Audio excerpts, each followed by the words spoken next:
Bom, boa noite, boa noite, boa noite. Hoje, terça-feira, 19 de julho de 2022, vamos iniciar mais uma live muito bacana com a nossa proposta aí de falar sobre a causa.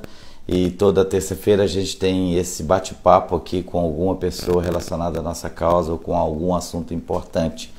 Ontem foi um dia extra, nós tivemos aí ontem a live com o Júnior Ramito, que é dono do Circo Le Petit, que está aqui na cidade de Patinga, instalado aqui no estacionamento do shopping, e a gente foi conversar com ele sobre o mundo do circo e a paternidade dele, que também tem um filho autista, e com isso a gente conseguiu que ele fizesse uma sessão adaptada.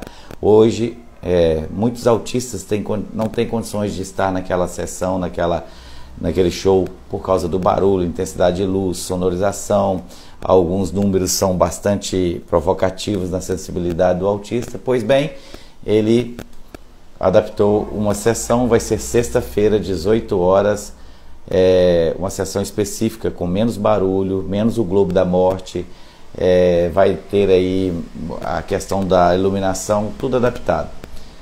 Lógico que tem quem quiser ir nas sessões pode ir, mas essa ele está fazendo para aquele autista, para aquela criança com necessidade especial que não tem habilidade para estar numa sessão normal. Portanto, ele carinhosamente nos atendeu e aí vai, agora dia 22, sexta-feira às 18 horas, nós vamos estar com essa sessão adaptada lá no Circo Le Petit. Hoje, nosso papo é com outra pessoa, com a Zeisa Dojo de Uberlândia, essa mãe de autista, ativista, uma guerreira, uma mulher que não para quieto, sempre trabalhando em relação à causa autista. Ela tem se esforçado muito para diminuir um pouco a dor da falta de política pública para aquelas mães daquele lugar, tem orientado, palestrado, feito eventos, motivado, conscientizado, ou seja, fortalecido a causa. Hoje nós vamos conversar com a Zeisa Dojo. Antes, porém, eu queria dar um recado. Hoje eu fiquei um pouco impactado com o que andou rodando, recebi muita coisa nesse sentido da rede de internet, né? Eu vi algumas mães e pais fazendo uma filmagem que eu achei assim de uma infelicidade muito grande. Como psicólogo eu não poderia me eximir de fazer esse comentário, de dar esse toque a todos vocês. Dentro da psicologia a gente trata alguns transtornos, algumas fobias, alguns medos, pânico e alguns maus comportamentos ou dificuldade em enfrentar alguns comportamentos devido a alguns traumas que a gente passou na vida. E hoje, para infelicidade de muito, virou uma mania, uma coisa que está virando graça. Mas pai, mãe, pelo amor de Deus, não faça isso com seus filhos. Sabe o que eu estou falando? É dessa gravação que a mãe ou o pai chega assim, ou a irmã mais velha, chega assim pro filho, que às vezes tem 4, 5, 6, 7 anos, e fala: calça o tênis aí rápido que tá chegando alguém que vai me bater, vai chegar fulano que quer me dar um couro, quer me dar umas porradas, vão lá pra você me ajudar, você me defender. Ou calça rápido aí que o seu pai tá chegando para me bater. Ô gente, a criança entra em desespero. Não faça isso, isso não é brincadeira, isso não tem graça. Isso é tortura. Isso é torturar. Você sabe o que acontece no cérebro de uma criança que ainda não está com a plasticidade madura, que não tem condições de receber esse comportamento? Uma violência do sistema neurótico dele, neurológico dele. Ele não vai processar essa informação porque está vindo de alguém que ele confia, de alguém que ele quer o bem, de alguém que está ali cuidando dele, e de repente chega fazendo esse terror. Ele não sabe processar essa informação, e o que vem pela frente? Vem alguém querendo bater, espancar, calça o tênis aí rápido que alguém vem bater. Gente, não façam isso, isso não tem graça nenhuma. Você está torturando essa criança. Você não pode, como pai, como mãe, como cuidador, fazer isso com seu filho. Não façam isso. Ele não sabe lidar com isso. Isso não tem graça, expor seu filho a esse nível para que as pessoas riem disso depois. Então, como psicólogo, como pai, eu estou dizendo, evitem isso, não façam isso. Isso não é legal, isso danifica a saúde do seu filho, isso põe ele mais fragilizado, mais inseguro. Quando tiver uma reação dessa, ele não vai saber se comportar porque é real. Então, ele ainda não tem maturidade neurológica para assumir um comando tão forte como esse. Isso é tortura, isso é violência mental. E nós já estamos vivendo um tempo tão ruim, tão difícil, saindo de uma pandemia. Nós estamos atravessando uma crise aí vamos dizer assim, social, com altos preços, e enfim, nós estamos querendo nos estabelecer. Aí vem uma situação dessa que eu fiquei muito triste, impactado de ver pais e mães fazendo isso e postando na rede. Faz não, gente. Nós já temos doenças demais para ofertar. Escolas, às vezes, que estão tumultuadas. Professores, às vezes, que não estão com a sala muito cheia, não conseguem dar uma aula direito. A sociedade cada vez mais preparada, despreparada e querendo mais a aparência do que a essência. Enfim, nós temos N fatores que já tem por nós mesmos, já tem trazendo a nós mesmos muita dificuldade para a gente lidar com isso. As mães que trabalham fora o dia inteiro, chegam em casa, têm um contrato, têm que organizar essa casa, esse lar, a ausência do marido, ela que provém. Então a gente tem muita dificuldade. E agora ainda tem essa brincadeira que está virando mania. E eu estou vendo até artistas fazendo isso. E gratuito, isso é uma violência. Então, com todo carinho e respeito que eu tenho, eu lhe peço, não façam esse tipo de brincadeira com seus filhos. Isso é danoso, isso adoece mentalmente. Tá bom? Bom, dado o recado, eu gostaria aí de agradecer a todo mundo que está chegando e nós já vamos convidar aí alguém, Madalena, a convidar a Zeisa para entrar, agradecendo aí a Raquel, a Madalena, Jéssica, Joana Pereira, RCP Ibis, João Pedro, AJFFL, Paola Santiago. Sério que isso está acontecendo? O que uns likes não são capazes de fazer Paola. Paola Santiago, está acontecendo. Você vai receber algum filme desse no TikTok ou não sei aonde aí, com mais ou menos isso aí. Isso é danoso, isso prejudica, viu, Paola? Raquel Ferreira, Milena, Joaquim, Alvarenga, concordo, obrigado. Hélio Tomás, obrigado você. Misericórdia. Cristiane, Juninho, olá. Madalena de novo, Raquel de novo, Val, Joana, enfim. Nós estamos já com vocês, agradeço por terem aceito o nosso convite de participar aqui. A Plantão Policial, a Juliana. Juliana, não é uma realidade, eu acho que você já recebeu isso aí, né? A gente tem que ir contra essas coisas. Vamos chamar a Zeisa Dojo. Eu acho que ela vai participar com muita alegria dessa live lá de Uberlândia. Vem aí, Zé. A ela aí! Ei, Zé! Tudo bom? Acho que deu uma travadinha aqui, né? Não, é o time delay. Ah, tá, é o delay, né? E aí, tudo bom, Daniel? Como é que estão as coisas? Muito bem, uma alegria enorme revê-la. Muito obrigado por ter aceito estar aqui nesse espaço para a gente falar de um tema que nos é caro, muito nobre isso.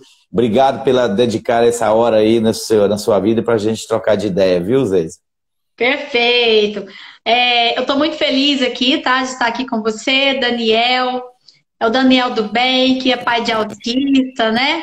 E eu vou falar um pouquinho, né? Quem é a Zeisa, né? Por Tem favor. muita gente aí. Como o Daniel me convidou, né, para participar aqui junto com ele dessa live aqui de pais, né? Pai e mãe, né? Então, eu tomei a iniciativa de abrir um link, tá, pessoal? Para quem quiser o certificado, né? Porque nós somos uma ONG, somos uma associação e nós temos também os fins educacionais, né, Daniel? E aí os nossos eventos, tudo que nós fazemos, nós sempre certificamos, porque nós temos uma galerinha aí que acompanha a gente aí de fora. E aí o pessoal que fez inscrição lá no Simpla, depois o Hélio coloca aí para mim, por favor, lá no Simpla, né, do Zeisa Dojo, e é só colocar o nome completo e a cidade de onde está falando, que já é a lista de presença, tá bom? Mas não vale colocar isso aí não, tem que acompanhar, ok? Vai ter uma perguntinha no final, que se respondida a gente vai constar. O Daniel faz uma pergunta valendo ponto, olha só, que gostei. A gente vai fazer no início, no meio e no fim. Não tem que juntar as 3 perguntas, tem que juntar as 3 respostas para valer. É isso aí. Muito bem.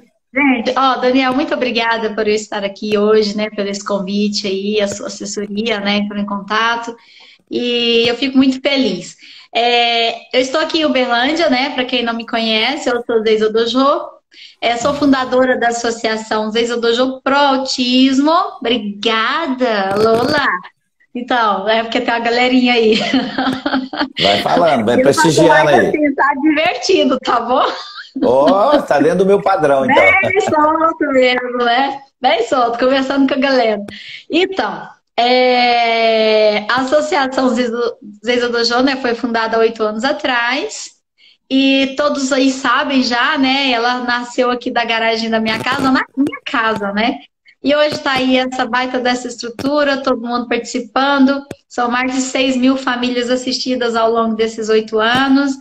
E hoje ganhamos uma experiência incrível, Daniel, né? Então a gente tem feito muitos trabalhos diversificados e variados, certo? E a nossa casa do autista, né? A casa de apoio ao autista e à família está cada vez melhor e sendo aí construída aos poucos com os nossos voluntários, com as pessoas que vêm participar, que dão o seu tempo, né? Que vêm aqui ajudar, porque a Associação Zeisa Dojo é isso, ela é família. Né? É isso mesmo, Roberto Carlos, né? O Roberto Carlos está aí, nosso parceiro. Ele é coordenador social aqui na instituição, né? Eu tenho muito orgulho. E é isso aí, Daniel. Tá. Nossa disposição aqui, ó. Deixa eu te perguntar aqui, Uberlândia é perto de Uberaba?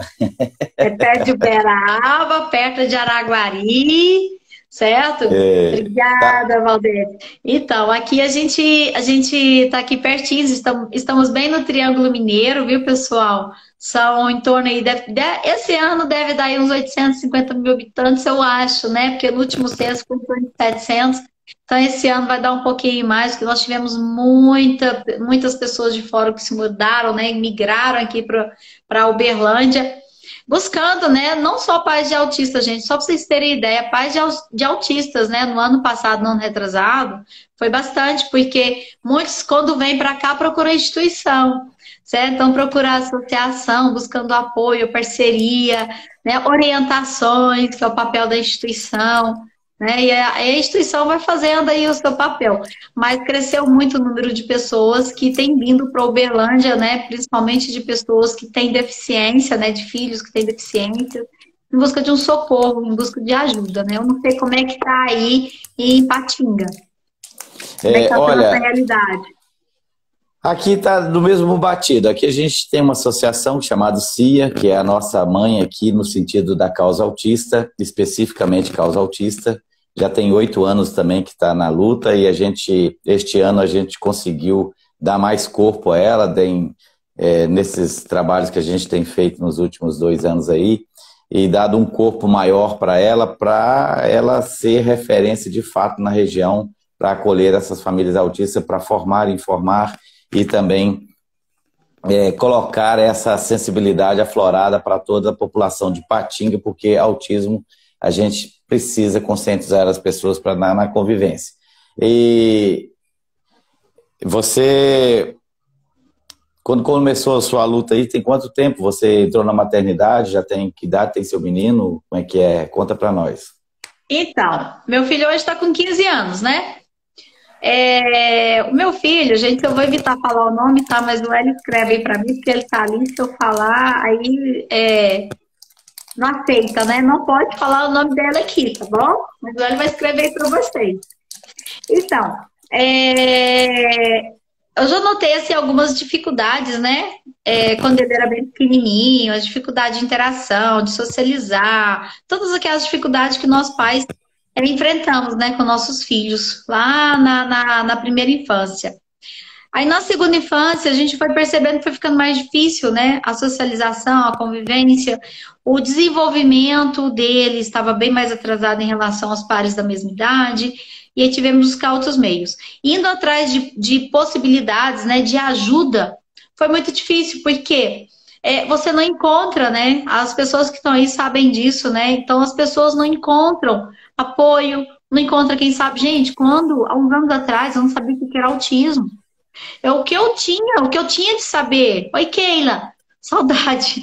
O que eu sabia de autismo, gente, pra vocês terem ideia, era que era aquela pessoa que ficava assim, estereotipando o tempo todo, né? Falando nas mãos, sacudindo, balançando a cabeça, que não falava, que ficava, que não podia tocar, certo? E depois, quando eu fui conviver com esse universo, por causa do meu filho, eu vi que, assim, estava tudo errado o que estavam ensinando pra gente, que estava aí nas literaturas, porque são pessoas muito sensíveis, muito carinhosas, certo? Amorosas, participativas.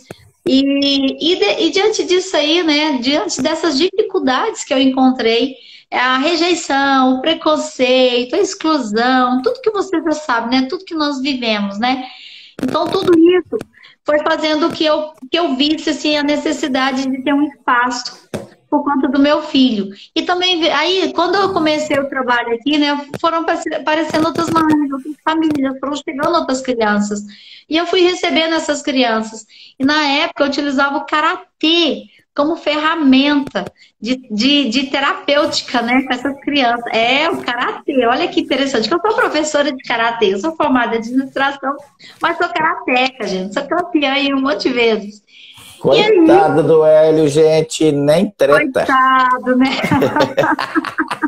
Aí depois você volta aí pra ver o que o pessoal falou, viu, Daniel? Porque tem um monte de... Tá, Então, vai lá. e aí, olha só, gente, talvez não vou falar boa noite pra todo mundo, mas ó, tá aqui, ó. Tá? Tá Vocês estão bom. aqui no meu coração.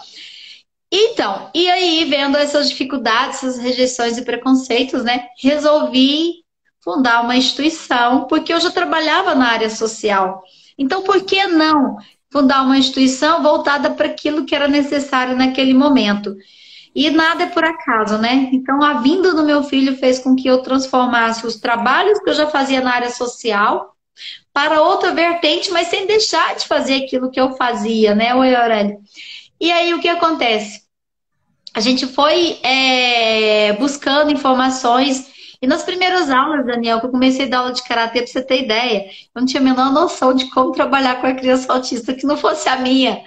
Sabe? As mães chegavam assim, colocavam aquela esperança, né? E chegava assim, ah, meu filho ele é autista levezinho. Gente, o que é autista levezinho? Meu filho é autista, assim, que ele precisa de estar coordenando, né? Tá pegando na mão, ele tem dificuldade com barulho.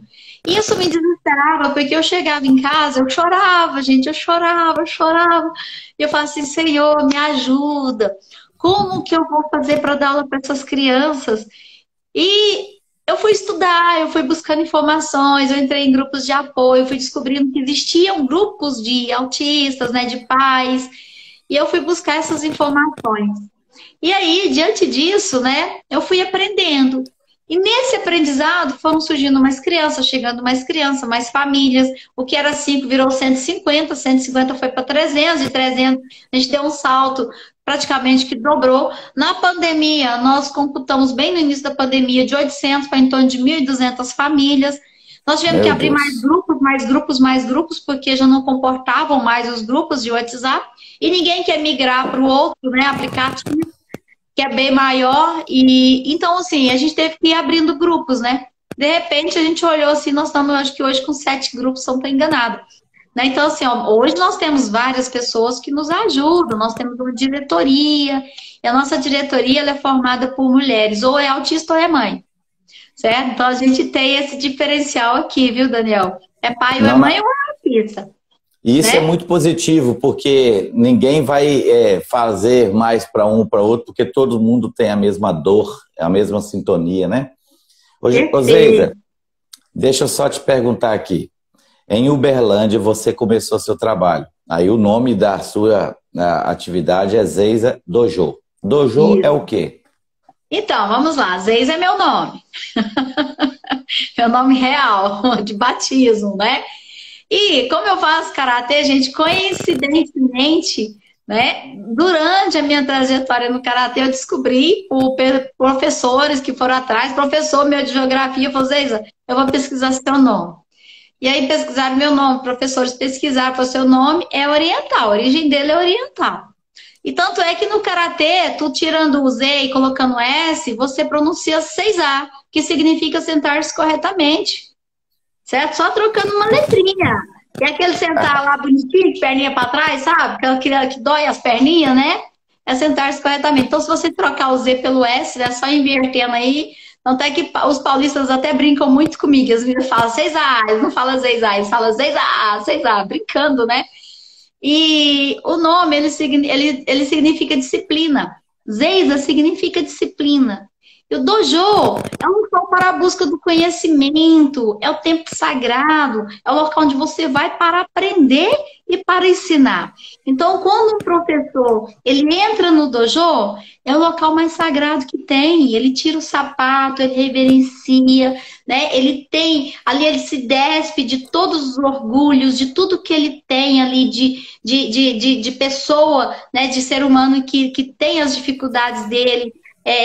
Eu estou falando na questão de sentimento de egoísmo, de pensar só em si, certo? Eu estou falando nesse sentimento. E quando ele entra ali no dojo, ele se transforma. Então ele entra ali para ensinar ou para aprender. E quando a criança entra no dojo, ela começa a aprender a disciplina, o respeito, a vivência, a hierarquia, né? Então ela começa a aprender uma série de conceitos que é ensinado pelas famílias, mas ali você intensifica, né, esses conceitos, fazendo com que a criança ela cresça dentro de princípios, né, e que vai moldando ali o seu caráter para que ela se torne um adulto melhor, né, para o mundo, para que ela possa também fazer transformações, certo? Então o karatê ele tem tudo isso e o dojo é isso. Por isso que a gente fala, o dojo é o local sagrado, é o local para a busca do conhecimento, certo? E aí, essa é a origem do nome. E quando eu conversei com o meu professor de karatê, eu falei para ele, olha, eu vou montar um dojo. Que nome que eu vou colocar? Aí, coloca o seu. Eu fiquei envergonhada, sabe? Eu ficava assim, gente, mas eu vou falar meu nome. Eu vou chegar para as pessoas, não, a academia chama-se Zeiza. Aí eu falo assim, gente, eu ficava morrendo de vergonha, Daniel. E aí, diante disso, né, ele falou assim, não, deixa eu te falar. A academia dele se chama Takei. Takei foi o nome do professor dele. Meu professor é o Rui Barbosa Parente. E aí o Rui falou assim, não, o nome da sua academia tem que ser o seu nome. Você precisa colocar o seu nome. Aí eu fui para casa com aquilo, né, pensando, né. Eu falei, gente, o CC mandou, eu vou ter que obedecer. E agora? Né? Falei, como que eu vou fazer, né? E eu, tá bom. Aí eu fui lá, morrendo de vergonha, coloquei sensei. Gente, eu demorei uns 6 meses, Daniel, para falar para as pessoas que o nome do espaço era Zeiza. Qual é o seu nome, Zeiza? Qual é o nome do seu espaço, Zeiza?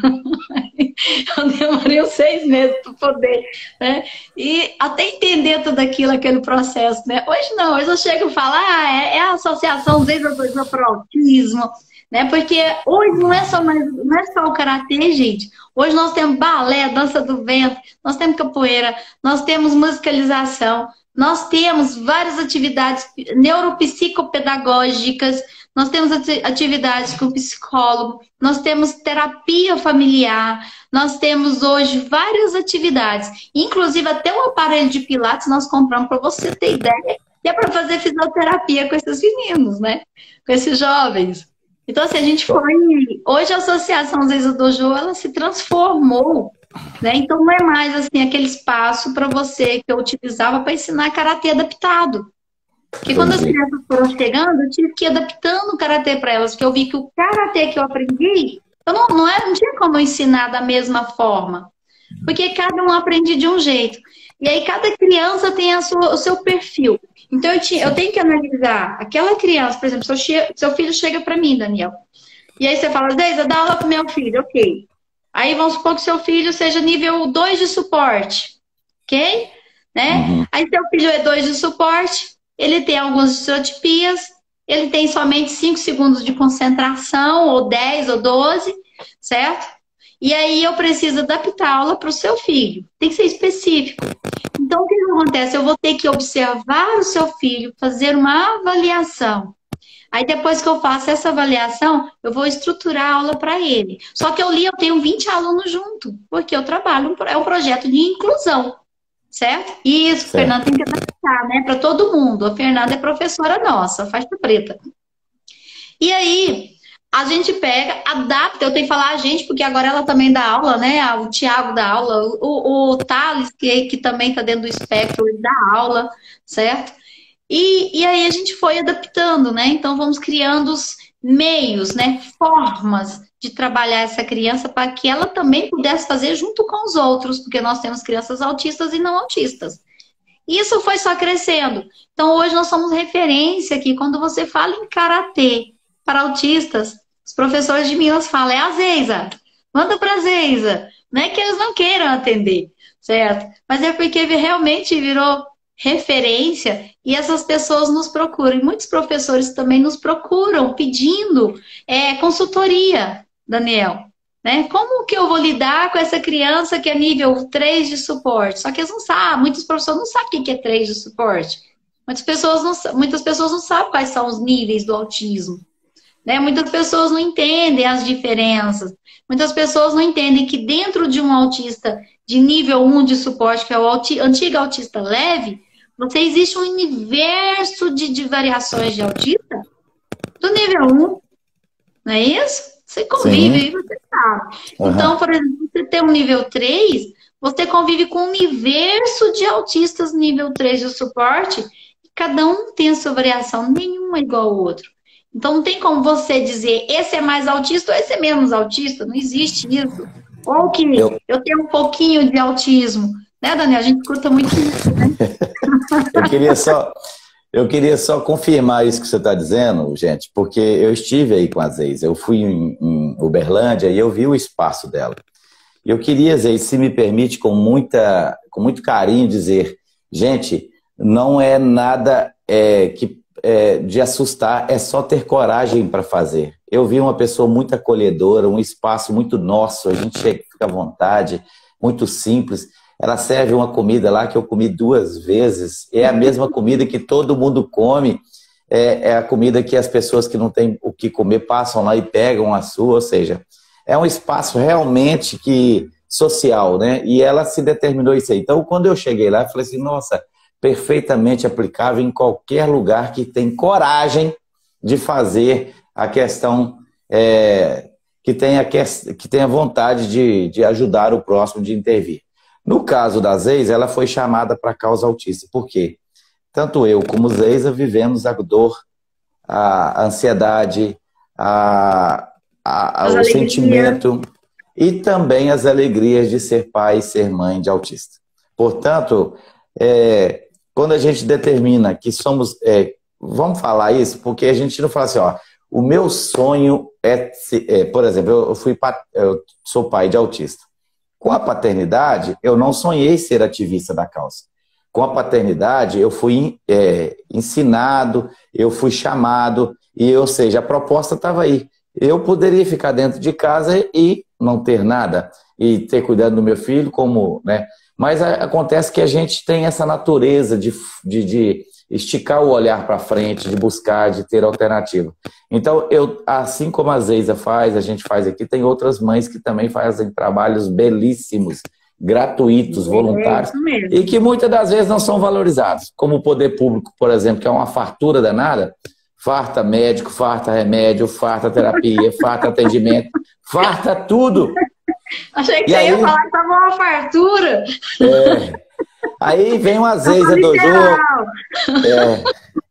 vem uma Zeisa Dojo, vem o CIA, vem o Amor Azul, vem a OPA e forma ali grupos de mães que uma vai amparando a outra e ela vai saindo lá na frente. Tem dias que tá, nossa, tem dia que tá pesado, sabe? Tem dia que eu tô assim, não valeu a pena ter acordado hoje. Mas tem dia que a gente volta para casa e fala, nossa, como foi bom participar da vida de uma pessoa que inclusive foi grata, né? Então, às vezes eu estive na associação, não é uma coisa luxuosa, é uma coisa caprichada, que tem vida, que tem energia. Aqui em Patinga, nós também temos o CIA. Então, nós tivemos a coragem de alugar uma sede, de começar a engenhar trabalhos para essa sede, para a gente ter a vivência, para a gente ter a convivência lá nessa sede, para as pessoas terem o endereço de ir e conviver lá.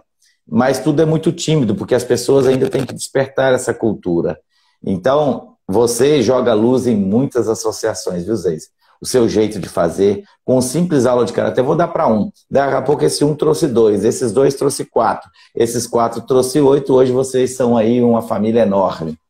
Só basta dar o primeiro passo e não ter salto, e sim, pulou para o primeiro, veio para o segundo. Então, hoje a gente é uma voz que pode dizer da nossa opinião e incomodar quem tem que fazer de fato de direito e não só de papo e de poesia, que é a questão do poder público. O executivo tem que fazer, tem leis, não tem que ficar de mimimi. Tem que ir lá e ter a terapia, tem que ir lá e ter o médico, tem que ir lá e ter o remédio. Ou seja, gente, não é privilégio, é direitos. E a Zeisa, como eu e como vários ativistas, estamos aí nessa seara, gritando, brigando, sendo colocados como pessoas briguentas, porque falam demais, brigam demais, mas acontece que é o nosso labor. Eu faço isso. A Zeisa faz isso. Então, Zeisa, fiquei muito feliz de te conhecer quando eu fui em Uberlândia e ver seu espaço, que é perfeitamente realizável. Agora, é lógico que a gente passa uns perrengues, né? Só falar um pouquinho sobre esse espaço. Gente, olha só. Teve um dia, né, eu gosto de contar essa historinha. Meu filho, ele toma medicamento, porque ele tem epilepsia. Então, ele toma muito medicamento. Vocês terem ideia, são 19 comprimidos por dia. Certo? Hoje? Hoje. É dividido em 2. De manhã metade, à noite outra metade. À noite tem um a mais. Todo santo dia. E ele tem deficiência intelectual leve, ok? Mas que não comprometeu o cognitivo dele. A joia? Então, assim, ele tem percepção. Muitas vezes uma criança, ele tá com 15, tem percepção da criança de 8, de 10 anos, mas tem momentos que você vê que ele se comporta e tem uma percepção mais esperta do que a gente, certo? Então, ele tem essas variações, nessas montanhas russas. E, devido às epilepsias, ele toma esses medicamentos de manhã. E a história é bonita, gente, ó, presta atenção, é bonita a história. Ele pegou, né, e falei assim, ó, coloco lá, tem uma rotina, tá? Tem um padrão. Eu tenho que colocar o café, colocar os remédios de um lado dentro no copinho, que hoje ele já vira tudo de uma vez, os 8 de uma vez, certo? Ele põe água na boca, já vira, né? E assim, isso aí eu sempre tive facilidade com ele. Aí ele comia o mamão, café e os medicamentos. Então sempre era medicamento primeiro, depois ele comia aqueles pedacinhos de mamão, tinha que ser cortado uma rodela, colocado no prato, colocado, cortadinho, tudo igualzinho, certo? Então imagina, né? E mamão é um trem fácil de cortar, né? Ainda bem, né? Eu descobri, ó, faz de conta que isso aqui é o mamão, né? Aí eu pegava e cortava ele assim, ó, redondo. Você não abria ele assim, não, redondo. Já ficava rodelona, né? Isso. Aí redondinho eu conseguia fazer as partezinhas quase iguais. Aí, nesse dia, ele virou assim, mãe, hoje eu não vou tomar, hoje eu vou fazer de trás para frente. Porque hoje é de trás para frente. Eu falei, não, hoje não é de trás para frente, não. Eu não entendi, gente. Eu demoro um pouquinho. Ele fala, quando ele falou de fartura, eu imaginei fartura, né? Ele estava falando de farto, né? Eu sou muito concreta. E aí, eu olhei para aquele e falei, não, hoje não tem nada de trás para frente, não. É normal. Não, mãe, hoje é de trás para frente, hoje é de trás para frente. Então, ele queria primeiro tomar os medicamentos, comer, para depois tomar os remédios, entenderam? O contrário. Sim, sim. Aí tá, né? Aí eu falei assim, não, hoje não é de trás para frente. Ele, sim, hoje é dia 11. Entendeu? Hoje é dia 11. Tanto de faz. trás pra frente. Olha a esperteza do menino. Aí eu parei, olhei assim, né? Eu falei assim, vai, ele tem razão. Hoje é de trás pra frente. Aí eu falei, tá bom então. Então você me convenceu. Então hoje é de trás pra frente. Aí ele tomou o café primeiro, depois tomou os medicamentos.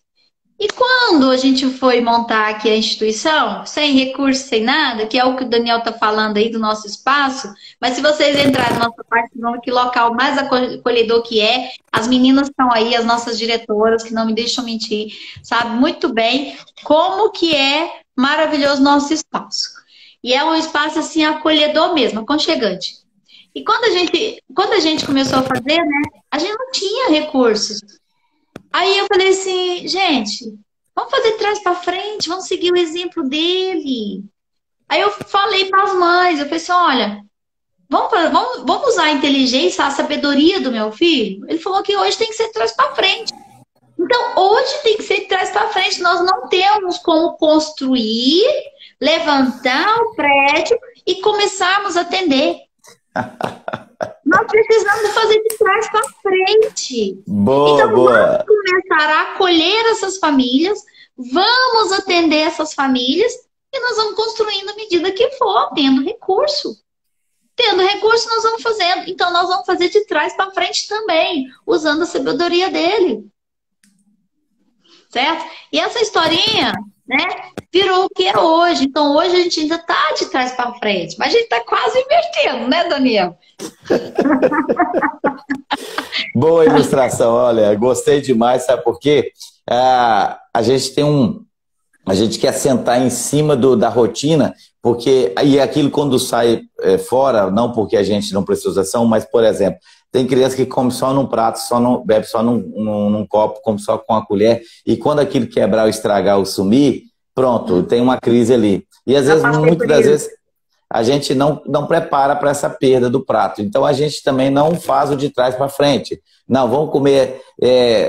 ou seja, inventar outras rotinas para que ele percebe que ele não se desorganiza, desde que seja a liderança dele, porque foi ele que liderou.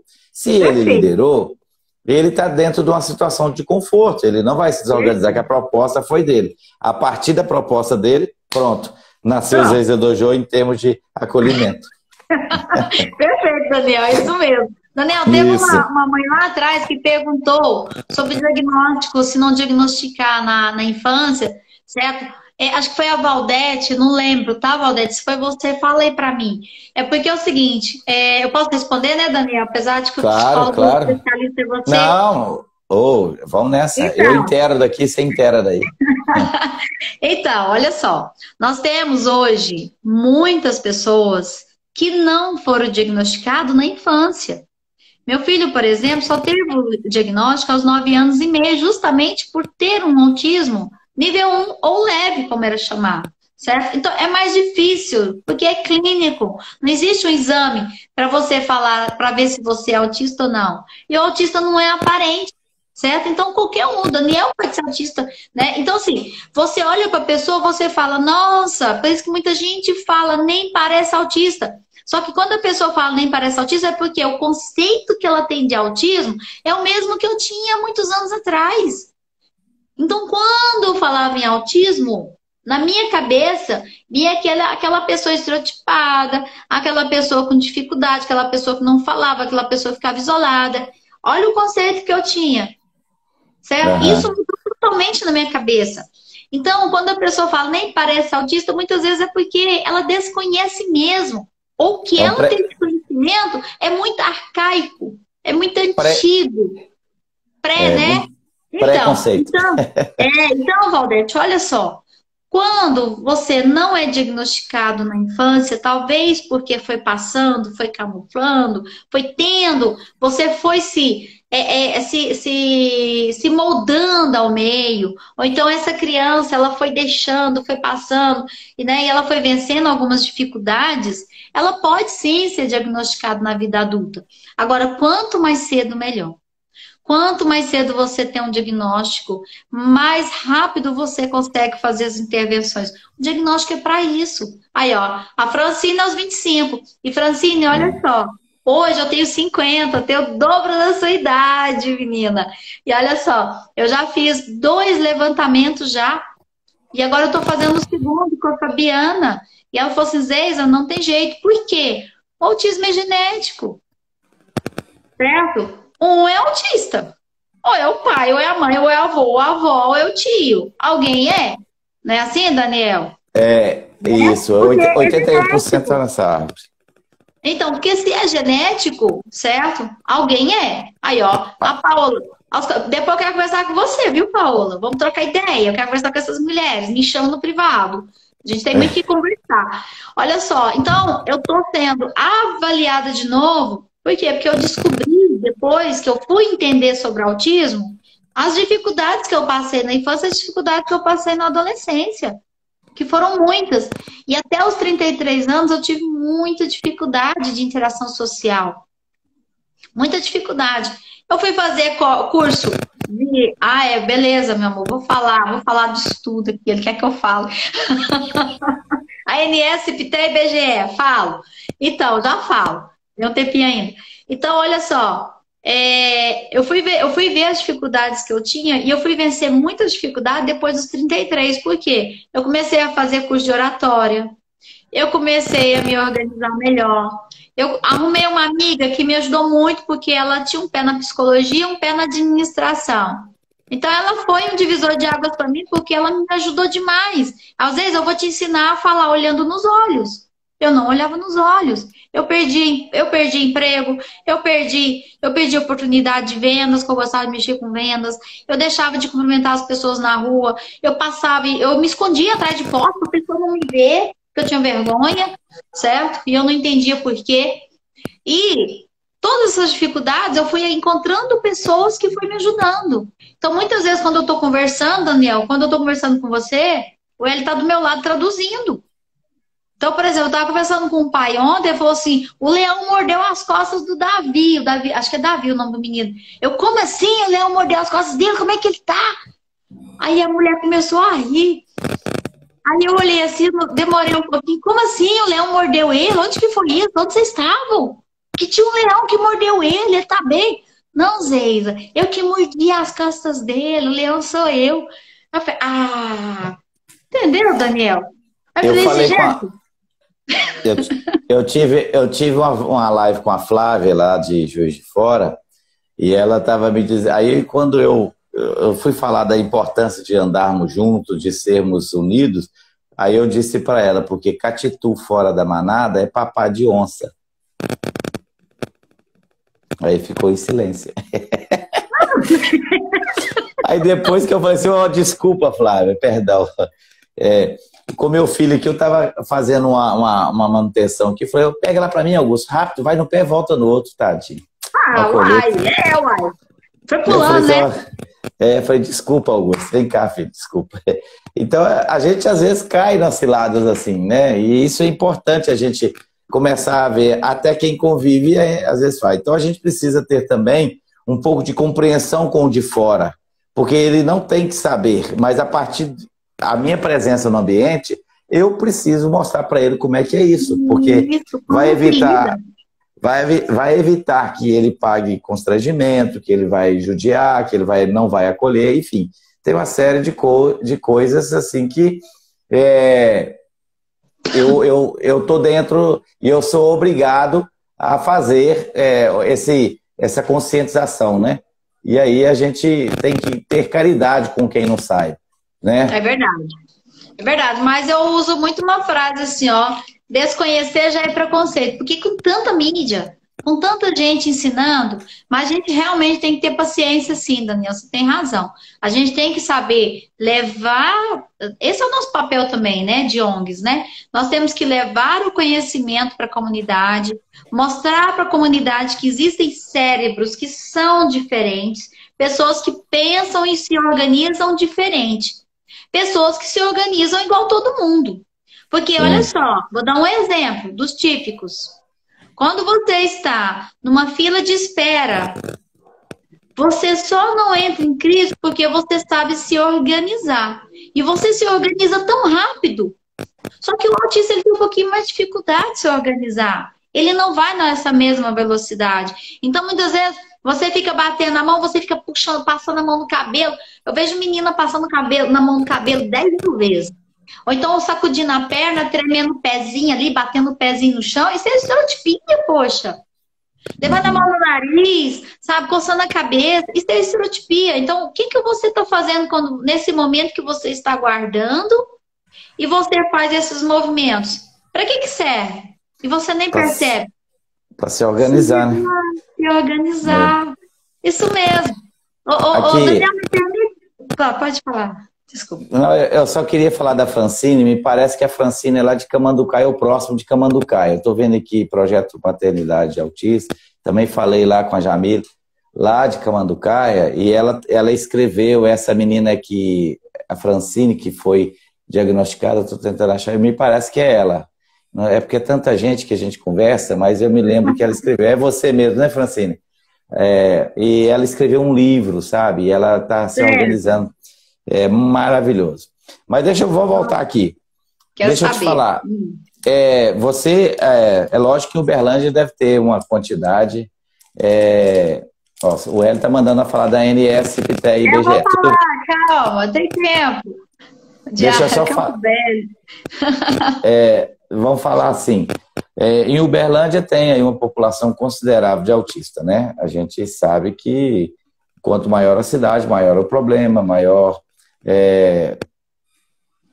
é a questão da dificuldade de acolhimento, de atendimento, ou seja, nós temos problemas enormes com cidades maiores. Não quer dizer que cidades pequenas não tem problema, porque cada um é o tamanho da dor dele, sabe o tanto que dói, né?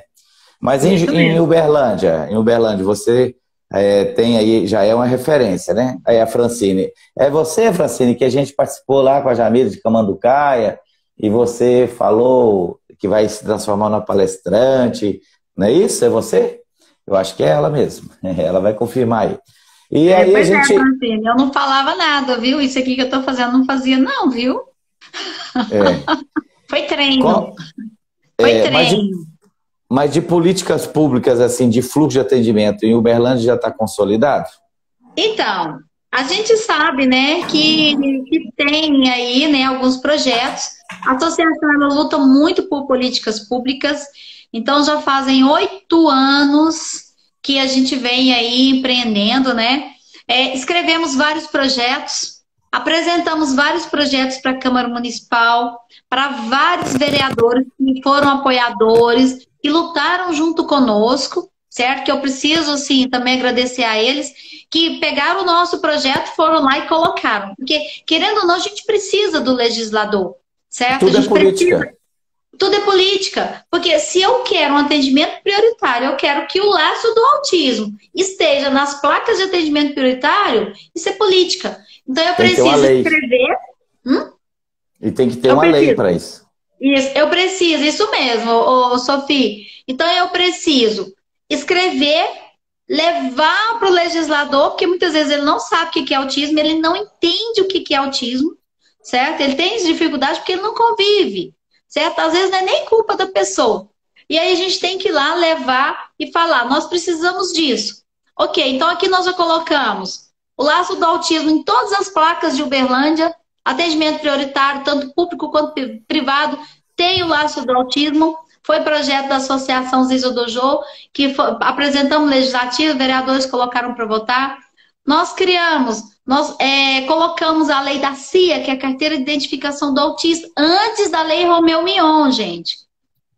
Para que tivéssemos a carteira do autista regulamentada em Uberlândia, ela foi vetada, né, Daniela? Ela foi vetada, não foi adiante, porque disse que era culto.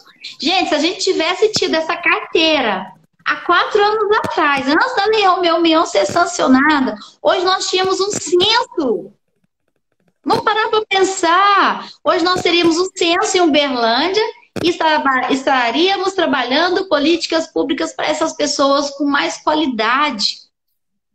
Mas disseram que era custo, ok? Que era despesa.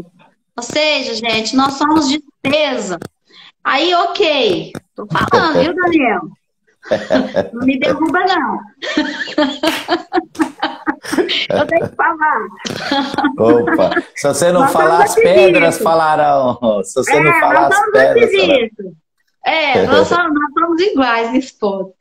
Aí fizemos, gente, olha só, um projeto para moradia assistida em Uberlândia. Aí andou. Quando a gente achou agora, emplacou. Vetaram de novo moradia assistida em Uberlândia. O que acontece, gente? Se a gente tem moradia assistida em Uberlândia, gente, pai e mãe não vivem o resto da vida, não. A gente morre e esses meninos vão fazer o quê? Eles vão ficar aonde? Eu não estou falando de autista de nível 1, não. Estou falando de 2 e 3. Eu estou falando de autista de nível 3 de suporte. Aonde? O que nós vamos fazer com esses jovens? Eles vão ficar adultos. Eles vão ter 30 anos. Eles vão ter 40 anos. Eles vão ter 50 anos. Eles vão virar morador de rua? Porque não vai ter pai, não vai ter mãe. Você acha que a sua família, a nossa família, nem todo mundo, Daniel, me corrija se eu estiver errada, nem todo mundo está preparado para cuidar de um autista nível 3. As mães e os pais que cuidam sabem disso. Inclusive, essa é a grande dor nossa, né? É a nossa grande dor. Quem vai cuidar dele quando eu não mais estiver aqui? Né? Até o nível 1 de suporte, gente, o quanto são inocentes, eles falam as coisas assim, você acha, gente do céu. Então, assim, se eu deixar a herança para esse menino, vai sumir tudo, que alguém vai chegar aqui e vai... Aí até nisso você pensa. Aí você vai comer, o que vai ser dessa criança?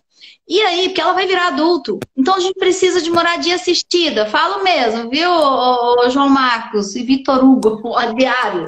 Vou falar. Então, nós precisamos de moradia assistida para esses jovens, para esses adultos, porque aonde eles vão morar quando eles ficarem adultos se não tiver pai nem mãe? E outra coisa também, que a gente não pode esquecer. Nós temos jovens que precisam de mais suporte e que eles se lesionam, eles são agressivos, eles machucam o pai, machucam a mãe, eles se machucam.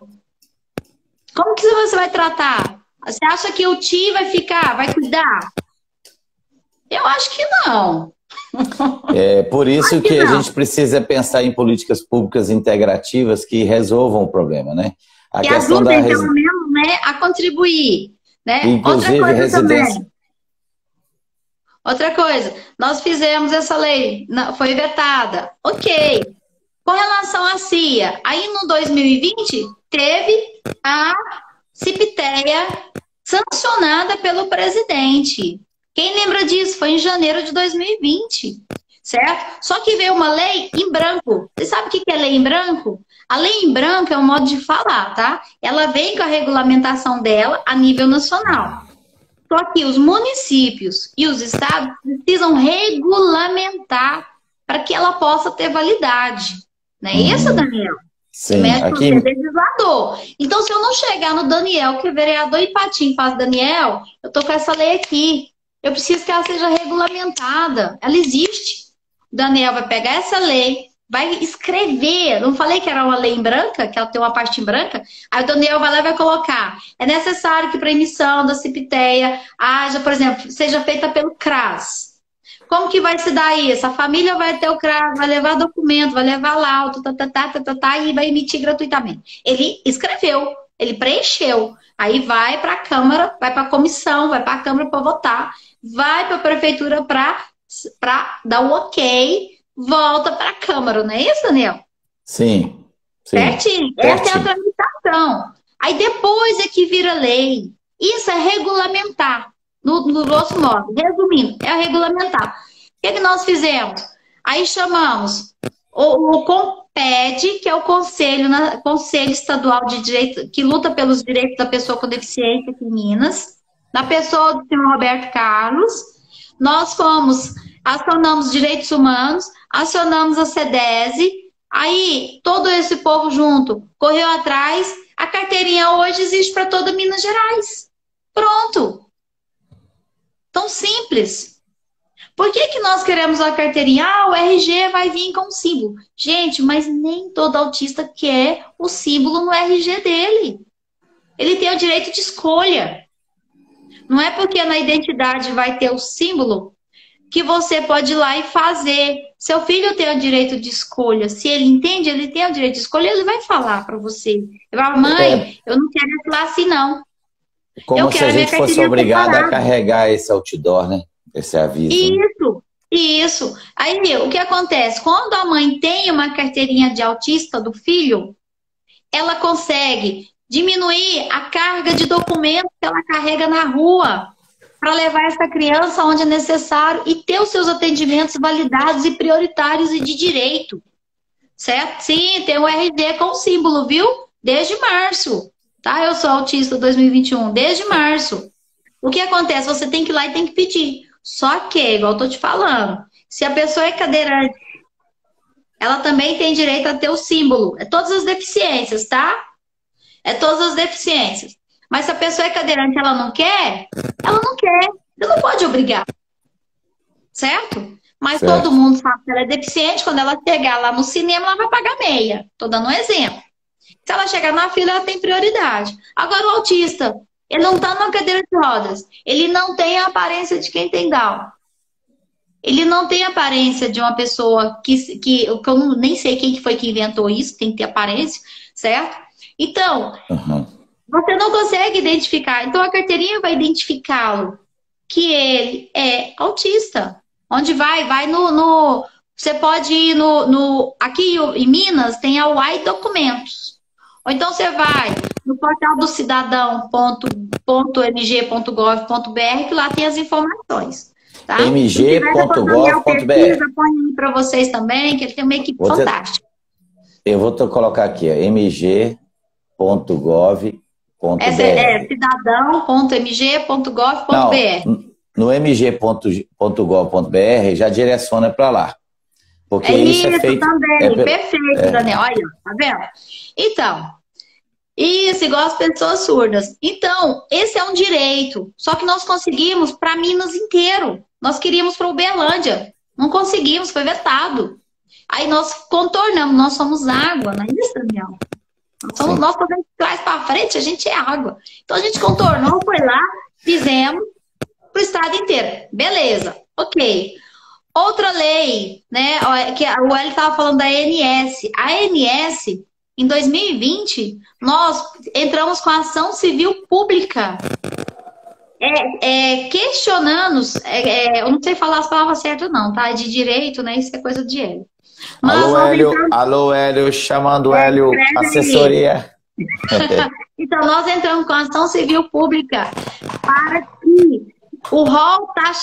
que o rol exemplificativo atendesse todos os atendimentos necessários da pessoa com autismo.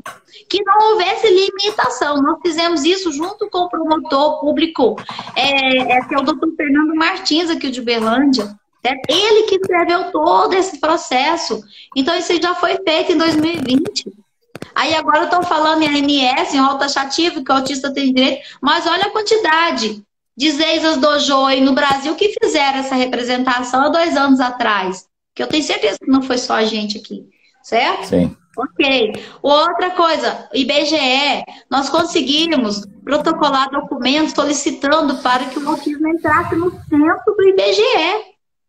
Por que nós queremos saber isso? Para saber quantos autistas tem, nós vamos fazer o que com isso? Gente, nós vamos fazer políticas públicas, né, Daniel? Se eu tenho um autista no mundo inteiro, ele é raro. Não é isso? Ele é raro. Se eu tenho, no YouTube do Zeisa Dojo tem o passo a passo. Deixa eu só falar aqui, já que você está interrompendo quando faz uma pergunta, me perguntou para que serve aqui a Lei Romeu-Mion. A Lei Romeu-Mion é o nome, que lei não tem nome, mas a gente batiza com o nome para homenagear, para dizer de uma coisa. Como tem a Maria da Penha, Ficha Limpa, Berenice Piana. Então, a Lei Romeu-Mion é a lei que cria a Carteira de Identificação Pessoa Transtorno Espectro Autista, CIPTEA, que é uma carteira que foi criada a nível nacional para identificar a pessoa com transtorno espectro autista. Lembrando que essa lei precisa ser regulamentada em cada estado brasileiro. Isso fica a cargo dessa gestão de entregar essa carteirinha. O estado ou o município que não regulamentar, infelizmente a União não entrega essa carteirinha. Aqui em Minas Gerais é pelo mg.gov.br. Você entra lá no mg.gov.br e digita lá na lupinha.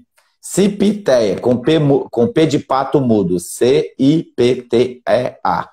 Aí você digita lá e eles vão te direcionar para uma ficha de passo a passo.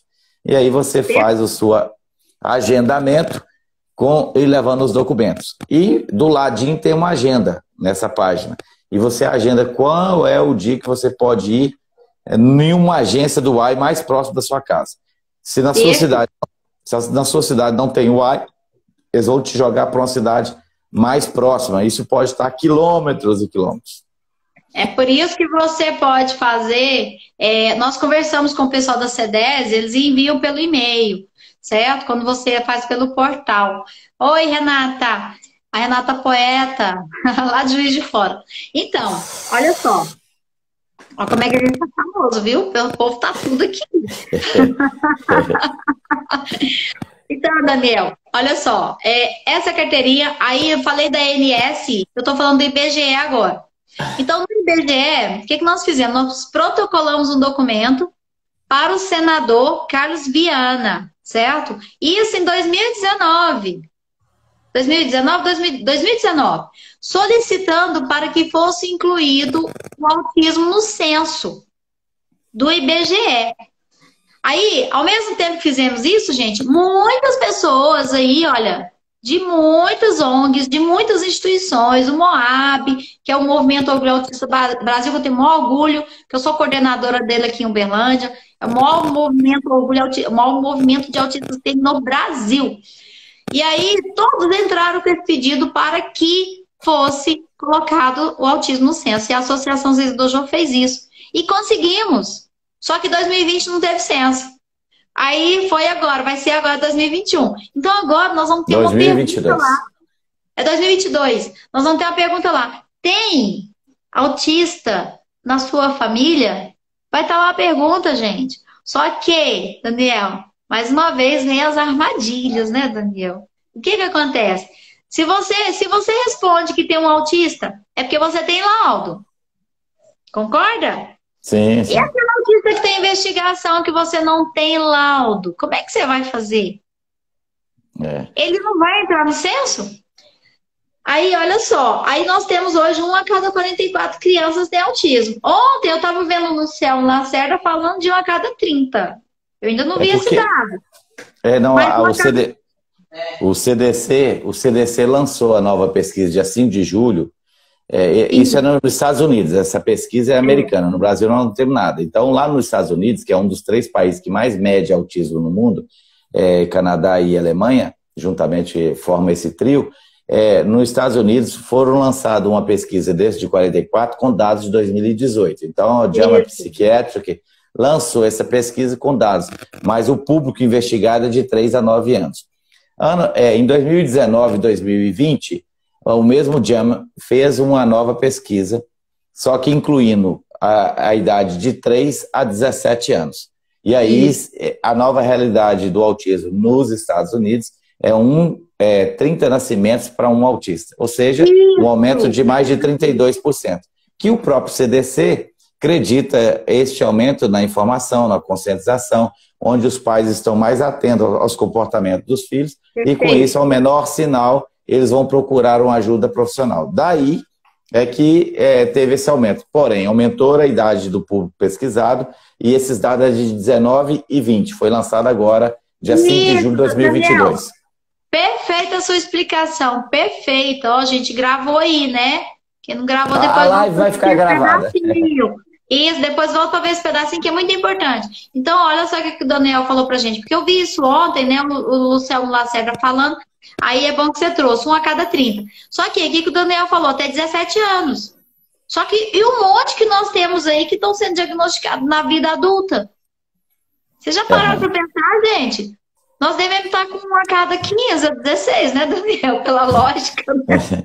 É lógico que a gente tem que ter aí uma noção de montante disso aí.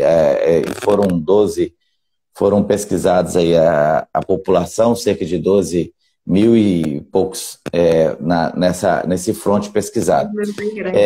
Isso quer dizer que está nascendo mais autistas? Agora é o boom, é modinha, é tudo? Não. Nós temos aí que observar que existem os marcos para cada situação. Exemplo, hepatite C. A gente, quando lança uma campanha de educação, de conscientização das pessoas, começam a ter marcação demais em relação à hepatite. Poxa, foi só falando de hepatite que começa a cair. Começa a dar notícia de um outro fluxo. Começa a aparecer muita gente. Ou seja, aquilo que tem evidência, começam as pessoas a se preocupar.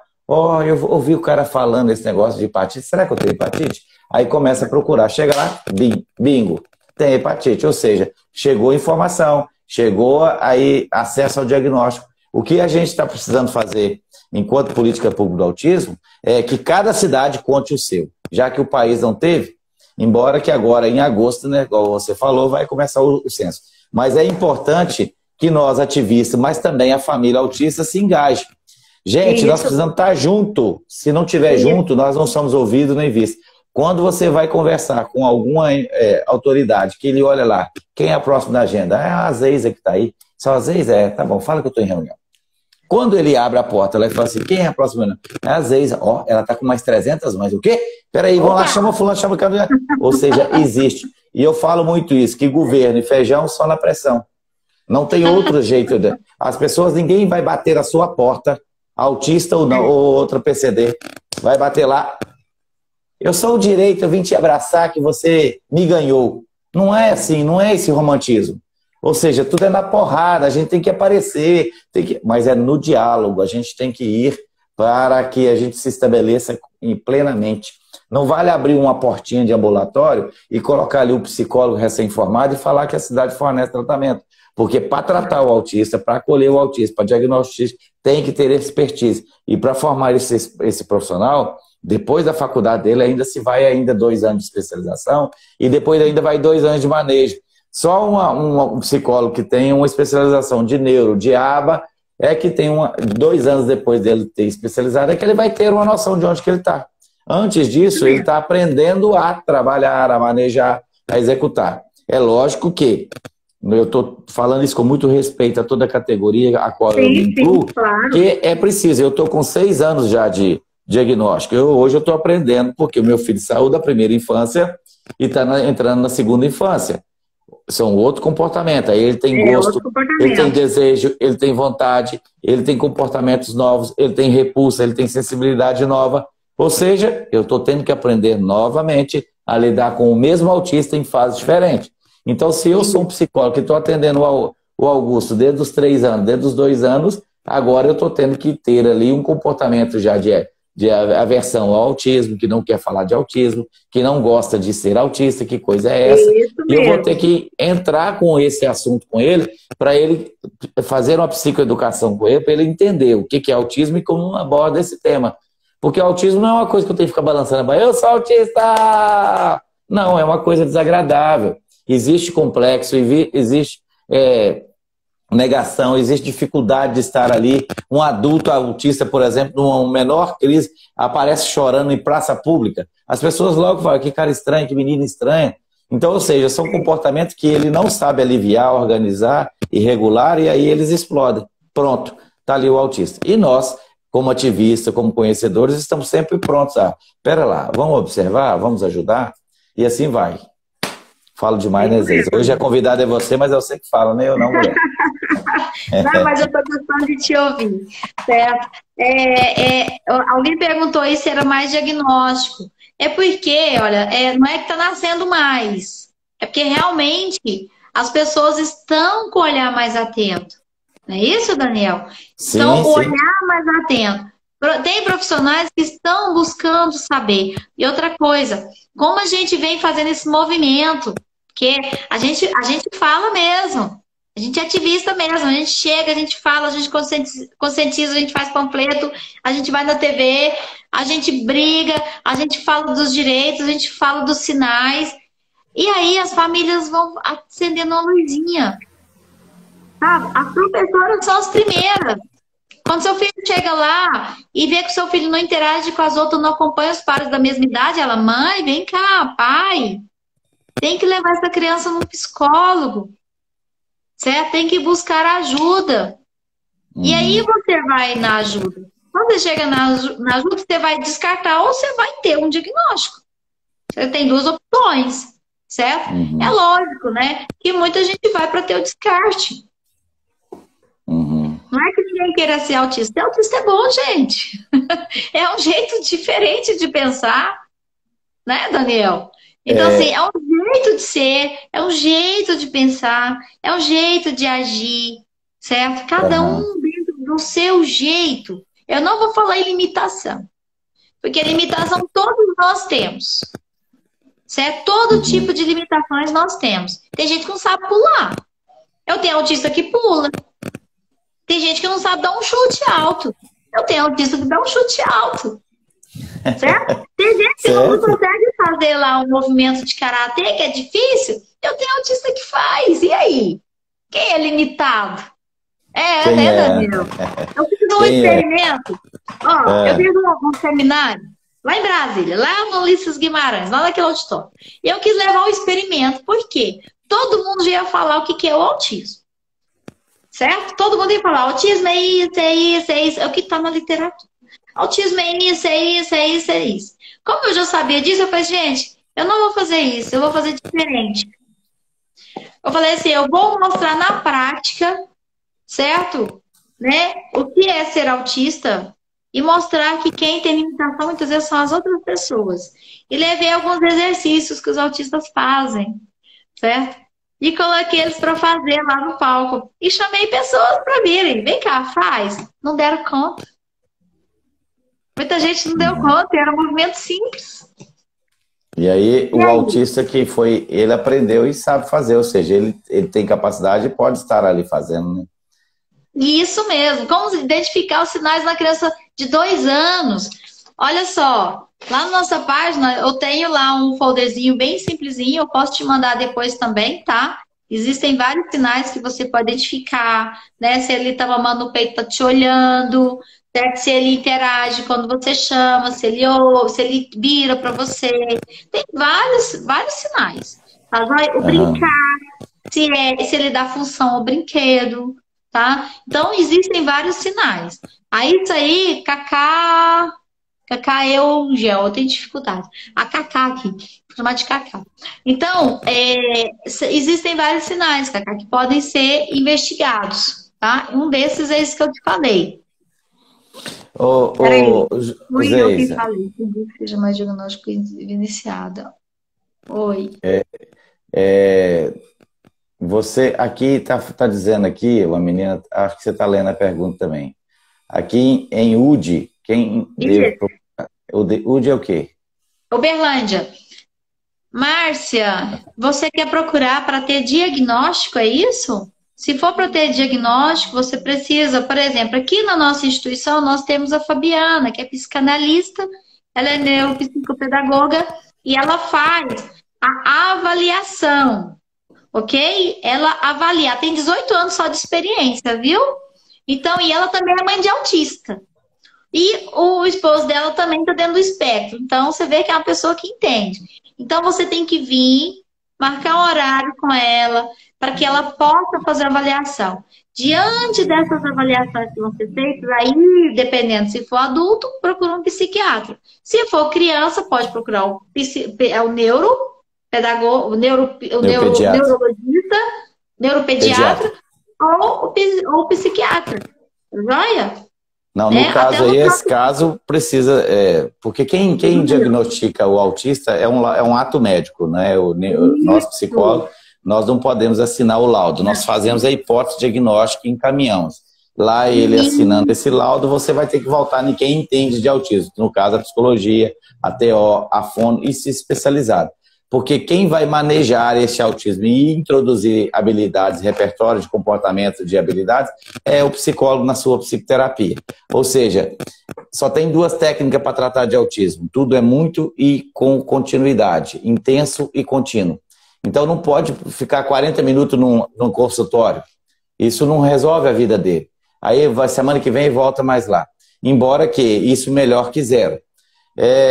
Mas tem que ter uma intensidade. E essa intensidade tem que ter continuidade. Então, hoje ela faz 4 horas, amanhã 4 horas, 4 horas. De quê? De terapia. É uma coisa contínua em casa, para receber essas habilidades. Por exemplo, ele não sabe sentar, ele não sabe olhar nos olhos, ele não imita, ele é não verbal, ele tem problema de ansiedade, não sabe, ou seja, isso tudo a gente tem que entrar. Então ele vai 1 ou 2 vezes por semana por 40 minutos na sala do psicólogo, aí o psicólogo abre a portinha, te entrega, aí mãe, fez tudo certinho, tá? Certinho o quê? O E o que eu quê? vou fazer lá em casa com ele? O que eu preciso? Então eu tenho que dar continuidade naquelas habilidades que está em defasagem, porque se não tiver, não conseguir. Isso aí, Daniel, olha só, o Daniel está acabando de falar de outra política pública. Treinamento parental. O que é o treinamento parental? É isso que o Daniel falou. É eu saber o que eu vou fazer com o meu filho quando ele chegar em casa, que ele sai da terapia. O que o terapeuta fez, certo? Que eu posso dar atividade no dia a dia. Por quê?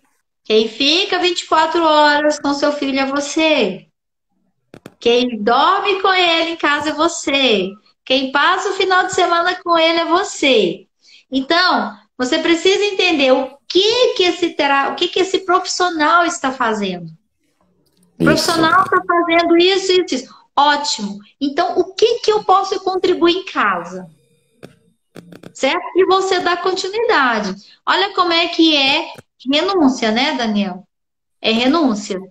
Certo? Então, às vezes você tinha um jantarzinho, é renúncia. Às vezes você tinha um passeio, é renúncia. Então, existem várias coisas que você vai ter que fazer, né, para que o seu filho possa ter qualidade de vida. E se você não fizer agora que ele tem a idade para receber esses comandos, na hora que ele tiver depois dos 7 anos, por exemplo, você vai ter muito mais dificuldade para esse treino com essa criança, com essas habilidades, porque ali ele já vai saber, vai ter gosto, ele vai ter desejo, ele vai, digamos, ter rigidez para entrar na conotação. Então, se você está se sentindo pesado, cansado de fazer agora, depois, na hora que você tiver seus 60 anos, você vai olhar para o seu filho, já não tem tanta atividade e ele já não engaja tanto com você.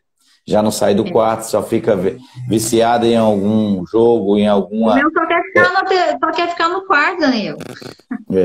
Por quê? Porque ele hoje está com que idade? 15. Adolescência, aí, né? É adolescência. E aí você tem mais dificuldade para fazer ele engajar. Né? Mas olha então, só, ele, com 5 anos, eu lembro muito bem que eu levava ele no parque. Eu já falei da ANS, meu amor. Eu falei da ANS, eu falei do Dr. Fernando Martins, eu falei da ACP, eu falei da Ação Civil Pública, tá? Então, quando ele tinha uns 5, 6 anos, gente, até essa idade, 5, 6, 7, 8, gente, todo final de semana eu estava no parque. Ele corria. E era interessante, né? Porque até então eu não entendia muito de autismo, né, gente? Eu sabia que meu filho tinha um atraso, que não era como as outras crianças. E eu lembro, é até engraçado, pititi, né? Aí vinha o corredor, né? Aqueles corredor magrinhos, sabe? Correndo mesmo lá no parque, né? Atleta mesmo. E ele pegava e juntava do lado do atleta e corria. Aí vinha outro de lá. Ele virava e corria com o outro ao contrário. Aí vinha outro, ele virava e corria com o outro. Falei, mas que comportamento é esse desse menino? E, gente, olha só, e são coisas assim, são momentos que a gente foi vivendo. Mas quando ele era menorzinho, eu sempre levava ele no parquinho, sempre estava brincando com ele, sempre tinha atividade, porque vai estar na adolescência, ele não quer brincar. É adolescente, gente, o autista vira adolescente também. As estratégias agora tem que ser outras, né? As intervenções são outras. Isso, agora o que ele quer? Ele quer jogos. Mãe, joga comigo. Se eu quiser interagir com ele, eu vou ter que entrar no jogo. Eu vou ter que pegar lá e entrar dentro do jogo dele para jogar com ele. É outra realidade agora. Certo? A Marlene Estrela, 2020, está perguntando, os medicamentos ajudam? Qual seria a idade correta para começar com os medicamentos? Aí eu vou dizer para ela que, além de ser um ato médico, também você tem que ter esse reporte com o médico para entender.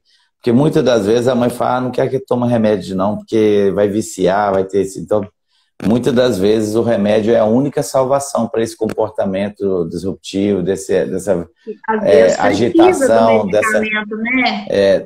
desse ato agitado, que a gente não consegue acessar esse menino. Para ele, a gente acessar ele tem que estar numa calma, num comportamento acessível para que a gente então possa trabalhar e ele concorde em trabalhar. Então o medicamento que é receitado pelo médico, muitas das vezes a mãe tem complexo, porque vai dar uma respiridona, como é que vai ficar? Ariprazol, é médico de... Por quê? Porque o autista ele não tem remédio, não é doença, não tem tratamento. Então todos os medicamentos que são receitados para o autista, eles vieram lá da epilepsia, da bipolaridade, da esquizofrenia, eles foram adaptados para um conjunto de comportamento disruptivo para que, amenizando essa droga entra e dá uma controlada nessa circuitaria neurológica, que aí o que acontece? Temos condições de acessar e demandar uma atividade onde ele vai aceitar e vai desenvolver.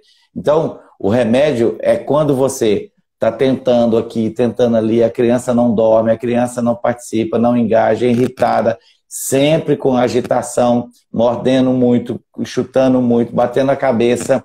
essa criança precisa ser orientada por um médico. Então, diga para o médico o que ele está dizendo, o que ele está fazendo, como ele está se comportando, e aí você vai entrar com um remédio. E muitas das vezes as mães têm dificuldade porque o remédio é de epilepsia, ou de tem uma esquizofrenia, não, meu filho não é doido, e começa a não aceitar.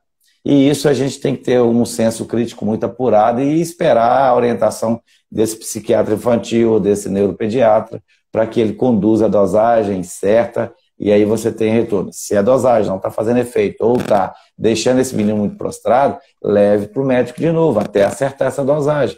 Tem que ter uma regulação aí dessa dosagem. Perfeito. Bom, e Daniel, só para falar um pouquinho sobre medicamento rapidinho. Pois não. É porque é o seguinte, na escola do meu filho, lá tem uma criança, certo? De 11 anos. Meu filho está com 15, mas está no 7, certo? Então ele está atrasado em relação aos pares da mesma idade. Como eu falei para vocês lá no início. E esse menino, ele sempre vem para agredir o meu. Ou ele vem para... Ele joga pedra, ou ele joga alguma coisa. E tem dia que ele chega, brinca e tá bonzinho, tá uma gracinha, né? Quer brincar junto. Mas dali a pouco ele, dependendo da palavra que fala, dependendo de um gesto, ele vira. É como se virasse uma chave. E nesse virar de chave, aí ele pega, joga pedra nas professoras, ele joga no chão, ele agride, né? Tanto é que a cuidadora, a pessoa que fica com o meu filho, que ele tem esse direito, tá, gente? É o direito de ter o profissional de acompanhamento dessa criança lá dentro, profissional de apoio dentro da escola. No caso do meu filho que precisa, ele tem esse direito. Deixando claro o seguinte, que tem autista, gente, que eu conheço aqui, que é da nossa instituição, atendido pela instituição, que não precisa do profissional de apoio e não aceita. Que eu vejo mães brigando para ter um profissional de apoio para o filho quando o filho não precisa. Então a gente tem que analisar isso, tá? Porque senão, você coloca o profissional de apoio, ao invés de ele desenvolver, ele vai regredir, tá? Então tem que tomar muito cuidado. E aí, meu filho tem esse profissional de apoio. Foi o que ajudou ele na escola, ele a se organizar melhor, a ele entender, ele aprender, né? Aí ele ser uma criança que consegue acompanhar muita coisa. E aí essa profissional tira o meu filho de perto, que eu já falei com ela, eu não quero que meu filho agrida ele, eu quero que tire o meu filho de perto. E tá tirando. E aí o que nós descobrimos? A família não tá dando medicamento. Ele tem receituário do medicamento, pega o medicamento na rede e a família é o que você falou. Não está dando medicamento. Essa criança não consegue ficar dentro de sala. Essa criança não consegue aprender. Essa criança não consegue interagir. Essa criança agride a professora, agride os colegas, joga carteira, joga pedra, as pedrinhas britas. Então, a gente tem que parar e avaliar. É necessário? Se for necessário, tem que fazer uso de acordo com a prescrição médica. Tem um médico para isso. Nós não somos médicos, tá? É necessário? Ok. Não é necessário, que é o caso do meu filho, ele não precisa de medicamento para esse tipo de controle, mas ele, como eu falei para vocês, ele toma 19 comprimidos por dia para epilepsia, porque ele tem epilepsia refratária. É aquela pior que tem, que é de difícil controle. Por mais que ele tome medicamento, sempre tem os escapes. Então, por exemplo, passa 5 dias ele tem uma crise, passa 12 dias ele tem outra. Então é difícil esse controle. Ele toma até o CBD também. Certo? Sempre que possível, né? Porque custa 3.800. E você notou melhora? Notei. Notei melhora assim. Notei que o espaço entre as crises ficou mais longe. Certo? Eu percebi uma concentração melhor. Eu percebi uma dicção melhor na fala. Certo? Então, são coisas que eu percebi. Uma dicção melhor na fala. Eu percebi uma concentração maior. E são percepções que eu vejo nele, tá, gente? Tem quanto tempo? Quer dizer que vai ser para todos. Tá? E as crises ficaram mais espaçadas. Tem quanto tempo que você está administrando? Já vai para, acho que é 4 anos. 4 ou 5 anos já. 5 anos. Ué... então esse comportamento que ele tem dentro desse controle já tem uma contribuição significativa aí, né? Tem. E não conseguiu diminuir nenhum outro medicamento, não? Não, conseguimos trocar alguns que eram mais danosos. Por exemplo, ele tomou um que o cabelo dele ficou... Sabe quando você põe fogo no cabelo? e você faz assim e o cabelo sai quebrando, ficou vermelho e Uhum. tudo. Aconteceu, e teve um que aconteceu isso, teve um outro que ele ganhou do nada 20 quilos, assim, ó. E teve um que tava assim, começou a dar hipotiroidismo, né? Começou a danificar. E aí a gente foi mexendo, trocando. Hoje ele tá com levetiracetam, né? De levetiracetam, que é o Keppra, de 250 miligramas. Ele está com lamotrigina 100 e os Argos, o Frisium, tá? E o Frisium, que é o Clobazam, de 10. Só que você tem que somar todos eles, porque no total são 19 comprimidos desses três. Ah, Para sim. conseguir segurar as crises. Porque Entendi. se ele não tomar o medicamento hoje, assim que o cérebro ficar descoberto, ele tem crise epilética. Entendi. Ô, Geisa, você tem dia que a gente cansa muito de doar, de estar ali, né? A gente precisa de recuar. O que você faz aí para se restabelecer? Então, Daniel, eu descobri uma Karatê? coisa. Como eu estou fazendo terapia, né? Eu faço terapia, né, com a Fabiana. E mesmo porque ela já fez a minha segunda, tá, gente? Segunda análise, né? O levantamento, né? A minha investigação. E a gente foi fazendo um mapeamento. Foi fazendo um mapeamento desde a minha infância, desde o meu desenvolvimento, que eu fui alfabetizada cedo, mas eu tive muitas dificuldades. A interpretação para mim é muito difícil.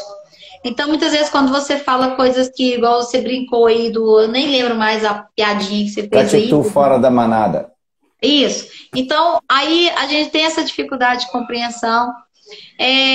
Várias outras questões. Olhar no olho, foram 3 anos trabalhando, certo? O falar em público também foi mais ou menos isso.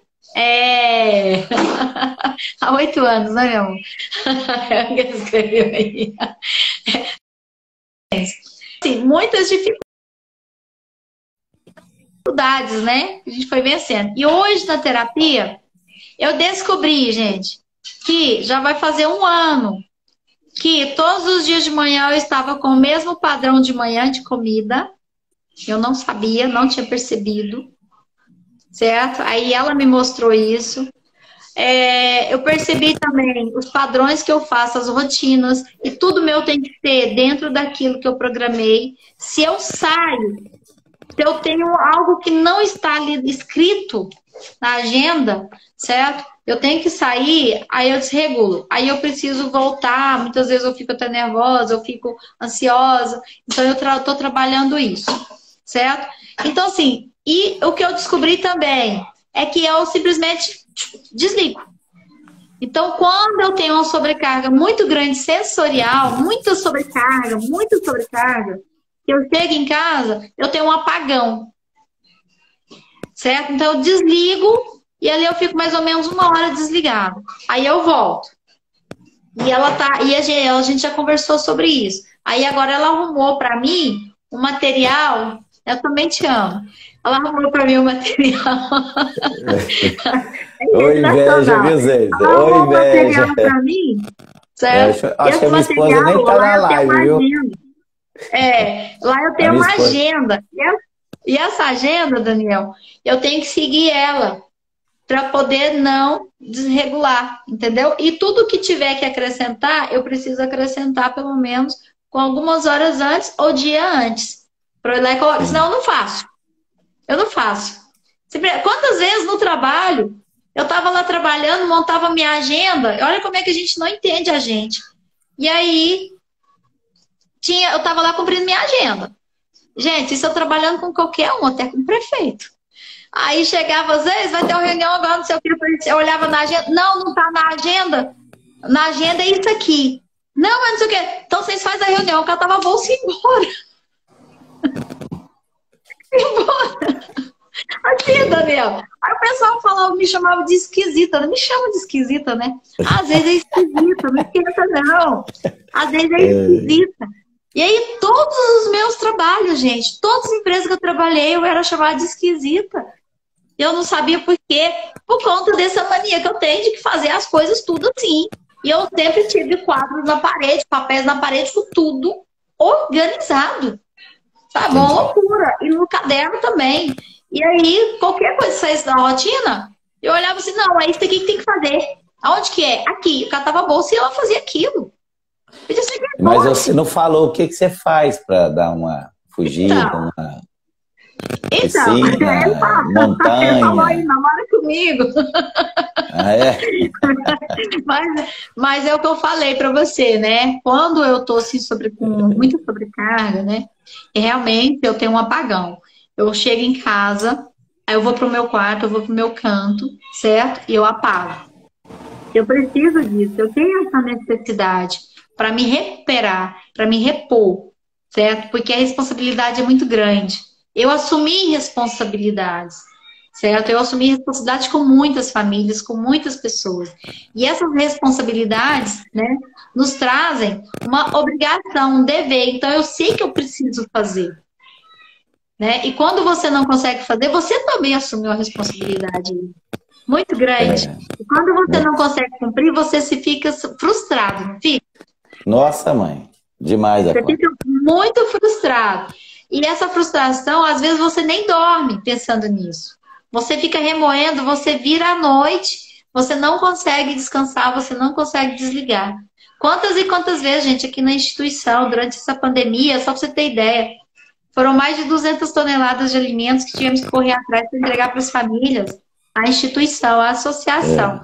E a Foi associação demais. batalhou muito durante essa pandemia para poder atender as famílias que estavam em vulnerabilidade, e são famílias de pessoas com autismo.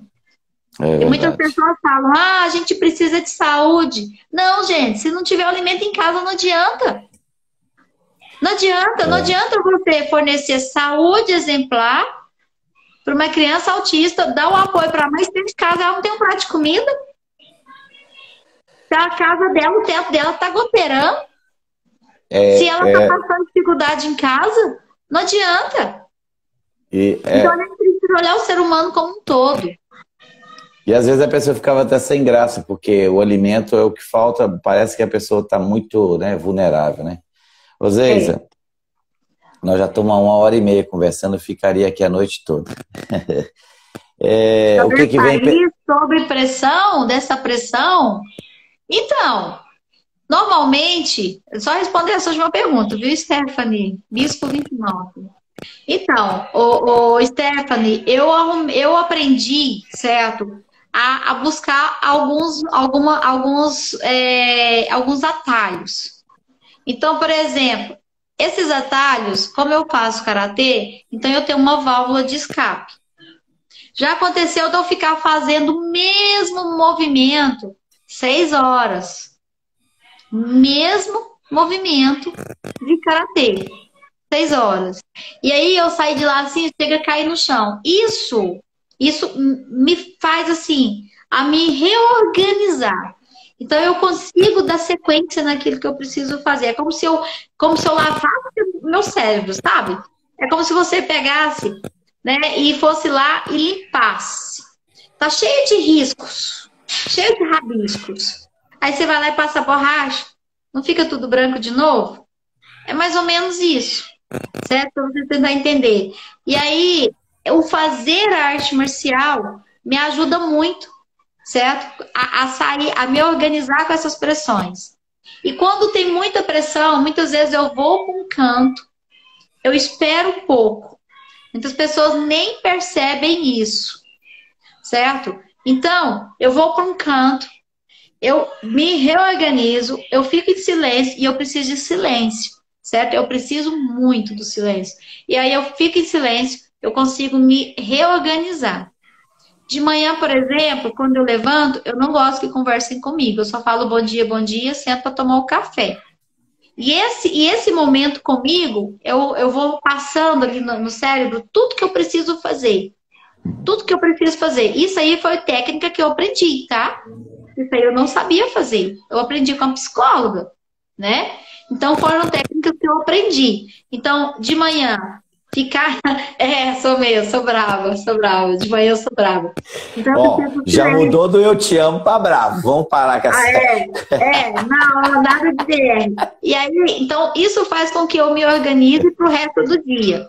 Quantas e quantas vezes eu, no meu carro, indo trabalhar, e alguma colega pedia Mas ela tem carona, cara de brava mesmo, gente. olha só, Tá? e aí, eu indo pro trabalho, eu dava carona pra colega e eu falava pra ela, olha, eu te dou carona, mas tem uma condição. Ela, qual? Quando você entrar no carro, é bom dia e é em silêncio até chegar lá. Aí a Senão pessoa ela olhava assim pode te pra mim, jogar lá mas por fora. quê? Por quê? Foi porque eu preciso. Eu preciso. Enquanto eu estou dirigindo até chegar no trabalho, eu preciso. Porque aí eu vou colocando na mente tudo que eu tenho que fazer. E eu Sim, vou me organizando. E aí eu consigo sim. seguir aquilo que eu preciso fazer. E a pessoa que está do meu lado precisa entender isso. Então, muitas vezes, quando eu dava carona para uma pessoa que conversava muito, e que eu ia ficando os 11, eu vou ficando os 11, eu vou ficando os 11, eu vou ficando os 11, e eu olho assim, eu já não respondo, e eu vou ficando os 11. De manhã, tá? Só de manhã isso. E aí, o que que eu fazia? Aí eu falava pra pessoa que eu não tinha mais aquela rota, sabe? Eu falava, nossa, eu tenho que passar não sei aonde, eu tenho que passar, não tinha nada. Então, aí eu mudava de caminho. Por quê? Porque eu não conseguia me Tá regular. escutando, né, Sandra? Tá escutando, né, Sandra? É, então eu não conseguia me regular ali Pra te durante negar a aquele carona é porque trajeto. você tá falando muito, Sandra. É, Ô, Zeisa, eu queria até dizer para todo mundo que está aí na live, quem não está seguindo a Zeisa, segue lá. Quem não está seguindo o Daniel do Bem, segue lá. é, Dá a gente de Daniel. presente lá. Põe lá Isso seguidores lá mesmo. para a gente chegar em mais cantos possíveis. Porque quanto mais seguidores, mais a gente é visto e ouvido. Então, É quem está isso mesmo. ouvindo, quem está na live, por favor, aperta lá Zeisa Dojo e aperta lá Daniel do Bem seguir. Aí vocês ajudam a gente. A gente está dando aqui um bate-papo e vocês devolvem com esse carinho. Zeisa, Isso mesmo. deixa eu só te perguntar, a gente já está aí há muito tempo, qual os próximos capítulos? Você está aí almejando aí, o que você está esperando de futuro em termos de política pública, em termos de garantia de direito do autista? Qual que é a sua expectativa para breve aí? Então, a gente tem uma instituição aqui, né? Nós temos uma instituição aqui em Uberlândia, e essa instituição ela veio realmente para fazer a diferença, realmente para poder trabalhar e lutar, né, por políticas públicas, principalmente para as pessoas que são PCDs, que estão dentro do espectro autista e que estejam em vulnerabilidade social e econômica. Então, esse é o nosso foco. Certo? Nós trabalhamos para todas as categorias, né? Para todos os tipos de pessoas, mas o nosso principal foco são as pessoas com deficiência e que estejam dentro do espectro autista. E o que nós bota para quebrar em em Brasília? Então, já estou falando aí, tá vendo, Daniel? O pessoal está fofocando já, ó. Já, é jornalista, não é fofoca, é jornalista. É jornalista, tá, Sandra? Então, Não mexe com esse povo não, tá? Esse povo é ruim, não mexe não. Esse povo fala né? de nós. O DH. Então, Daniel. Então, assim, a gente tem trabalhado bastante, de forma séria. A instituição ela tem investido muito, né, nas pessoas que fazem o trabalho aqui, nas pessoas que estão junto conosco, porque quanto mais pessoas engajadas aqui na instituição, mais força nós teremos. É aquilo que você falou, não adianta eu chegar sozinha, é preciso chegar com 300, certo? Então, quando você chega com 300, né, com 300 pessoas, você é ouvido. E a associação ela tem lutado muito por muitas famílias. Como eu te falei, são mais de 6 mil pessoas impactadas, né, pelo trabalho da instituição. Não só em Uberlândia, mas em região também. Você esteve aqui, você conheceu, né? Então, nós estamos em várias regiões já, amparando, ajudando e fazendo parceria com outras instituições também. E uma das nossas propostas agora, né, é que a gente não quer mais que a instituição seja utilizada como Estado. Eu falei isso hoje, Daniel, certo? Então a gente trabalha e muitas vezes a gente não tem a oportunidade. E nós precisamos criar essa oportunidade justamente para trabalharmos políticas públicas para as pessoas com deficiência. Assim como você entrou para o legislativo para poder fazer mais, porque você viu a oportunidade.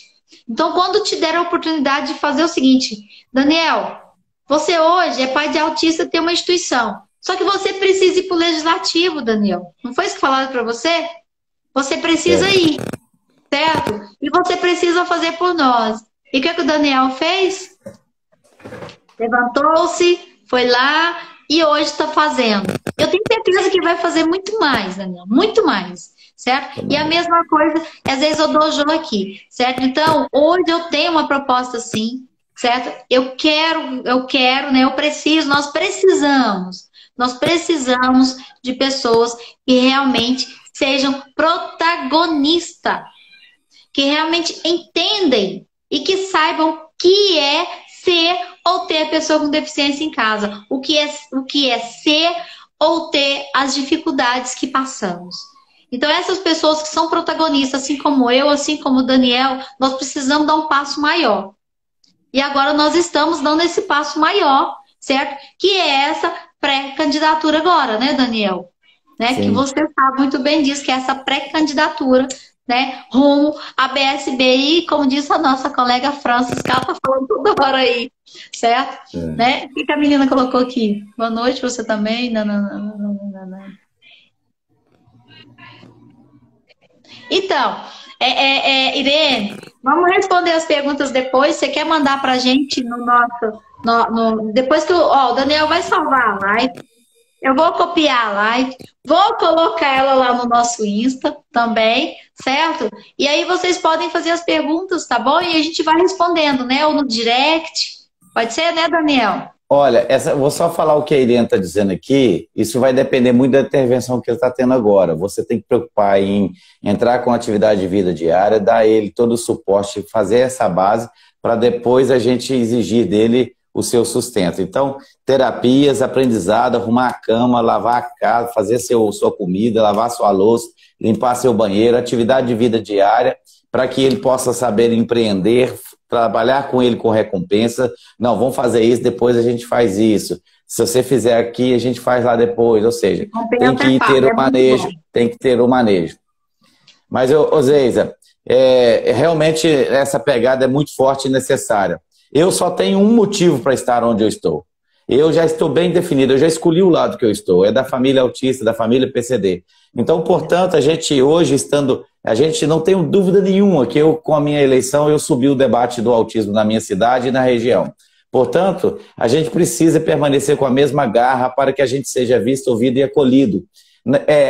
Nenhum governo se interessa. A gente precisa de menos política e mais empatia com essa causa. Ou seja, a gente não quer só a foto no Instagram, na rede social. A gente quer, de fato, a obra existente. A gente precisa, de fato, existir o fluxo de atendimento da política pública para o autista. E não só de papo de poesia e uma fotinha lá como se fosse uma propaganda de plano de saúde. Nós precisamos de mão na massa, nós precisamos fomentar a formação de profissional, de terapeuta ocupacional, de neuropediatra, nós precisamos fomentar essas faculdades, esses polos, a estar dando curso e pós-graduação. E se a gente parar de falar, Zeisa, as pedras vão falar. Portanto, a gente precisa incomodar quem está com o governo na mão, quem está com a caneta, são o executivo, eles precisam ouvir a família autista. Nós já estamos cansando de sofrimento, já estamos aí há mais de 30 anos com desenvolvimento global, agora já é autismo, ou seja, está na hora, velhinho, de colocar o orçamento para trabalhar em prol dessa causa. Mais empatia com essa causa. Menos política, mais empatia. E eu espero, Zeisa, isso. E eu espero muito, Zeisa, que a gente possa ter força para continuar essa caminhada e fazendo com que as pessoas entendam que nós temos esse objetivo a fazer.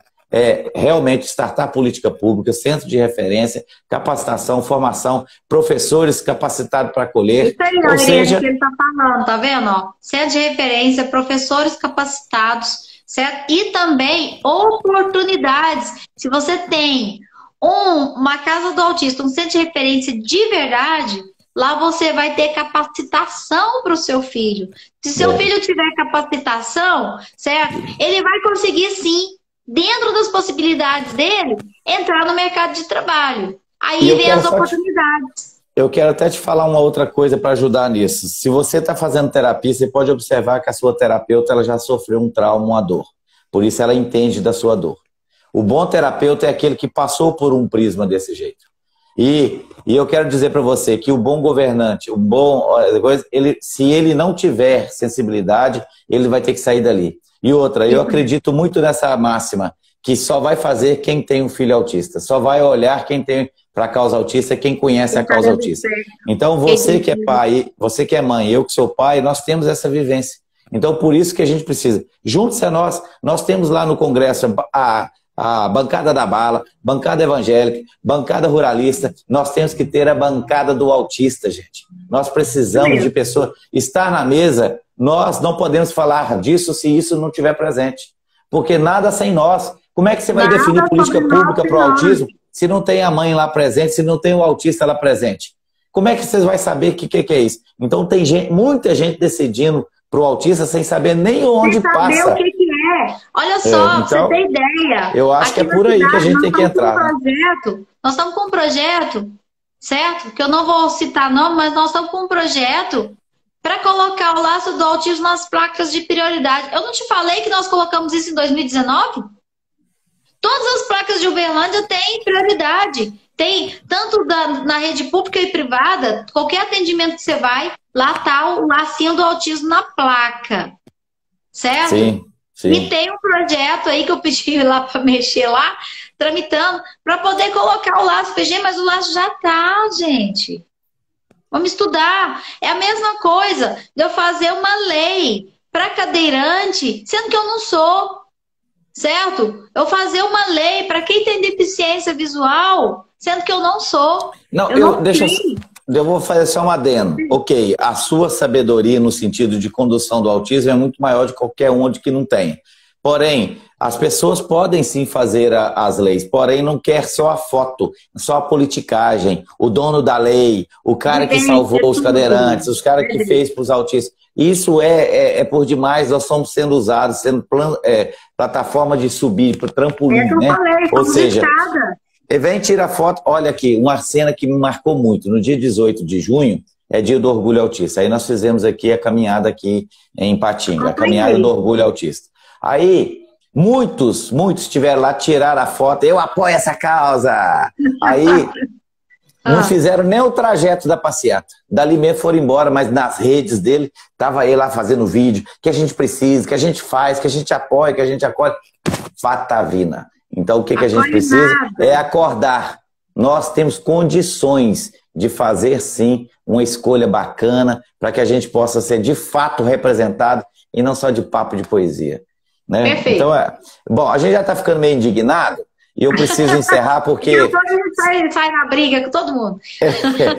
Não é briga, mas eu digo assim, a gente vai ficando assim indignado com tanto uso sem mesmo promoção da vida humana. Mas eu quero te agradecer demais por ter aceito conversar comigo.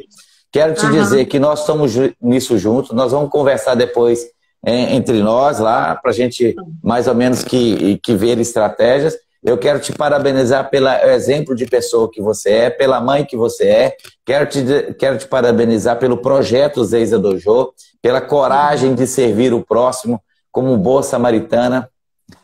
E eu quero te dizer que nós precisamos dar a mão para somar, para multiplicar. Ou a gente vai acordar e olhar para dentro de casa e ver quem é que de fato está fazendo, porque quem está fazendo vai fazer mais ainda. Quem não está fazendo e está falando, não, eu vou... Não, isso é papo. Então nós temos que ir já chamar a atenção para isso e dizer muito bem, é nós com nós mesmos. E vamos para frente e vamos entrar nisso com muita força. Muito obrigado, Zeiza, por ter vindo aqui e por ter falado comigo. Que Deus te dê muita saúde e coragem para você seguir em frente. Bacana? Bacana. Muito obrigada. Pessoal, Viviane tá aí, França tá aí, tá todo mundo. Eu vi a tia Lu, Silvana. Eu tenho muita gente, Sandra. Gente, tá muita gente aqui, olha. Gente que convive com a gente no dia a dia. Eu vi até o professor André aí, ó, agorinha, André Karatê. Pessoal, obrigada pela participação de vocês. Pra gente é muito importante essa interação, certo? Realmente, a gente faz porque a gente ama muito. A gente tem muito amor, a gente tem verdade, Você sabe o que é isso? Ter verdade nas palavras, nos gestos, no olhar. Nós temos verdade. Por isso nós somos protagonistas. Certo? Não se esqueçam disso. Ok, gente? Eu quero deixar um beijo bem grande aí, ó. Pessoal, o Aurélio tá aí. A Aurélio toda vez pede beijo, viu? Beijo, Aurélio. Tá joia? Então, obrigada, Aurélio, meu amor. Obrigada a todos que estão aí. Daniel, obrigada por essa oportunidade. Eu acredito que a gente tem que repetir, certo? A gente tem que repetir o que é bom. Segunda. Tem que voltar, tem que falar de novo. Né? A França falou assim, ó, até meu esposo tá assistindo, tanto que tá bom. Né? Então, vamos fazer depois do dia 15 de agosto. Fazer depois do dia 15 de agosto. Isso, vamos lá. Aqui, quem está assistindo aí, segue Zeiza Dojo e segue Daniel do Bem. Daniel do Bem. Gente, ó, segue lá. Beijo grande para todos vocês. Pra ganhar força. Qualquer pergunta que tiver, gente, ó, pergunta lá no direct que a gente vai responder para vocês. Pergunta lá no Daniel do Bem ou lá na Zeiza do Jogo, nós estamos juntos aí. Ô, Hélio, obrado pela assessoria, viu, Hélio? Essa mulher te ama também, tá? Ela é brava, mas é o jeito dela amar. Quem tá entrando aí, ó, depois assiste. Beijão. Vai ficar salva, tá bom? Eu vou te chamar para colaboração lá, aí você aceita lá, tá bom? Perfeito. Valeu, show. gente. Obrigado. Ó, até bati aqui. Muito obrigado a todos, boa noite, que todo mundo que passou por aqui foi assim, me senti muito abraçado, muito acarinhado. É isso aí. Na próxima terça-feira nós temos outro bate-papo. Quero avisar que sexta-feira tem sessão adaptada lá no Círculo Le Petit, R$20 a entrada e pode levar acompanhante, que preço único, bacana? E é isso aí. Muito obrigado, boa noite, vamos em frente. Trabalhando com fé e esperança. Até mais. Até mais.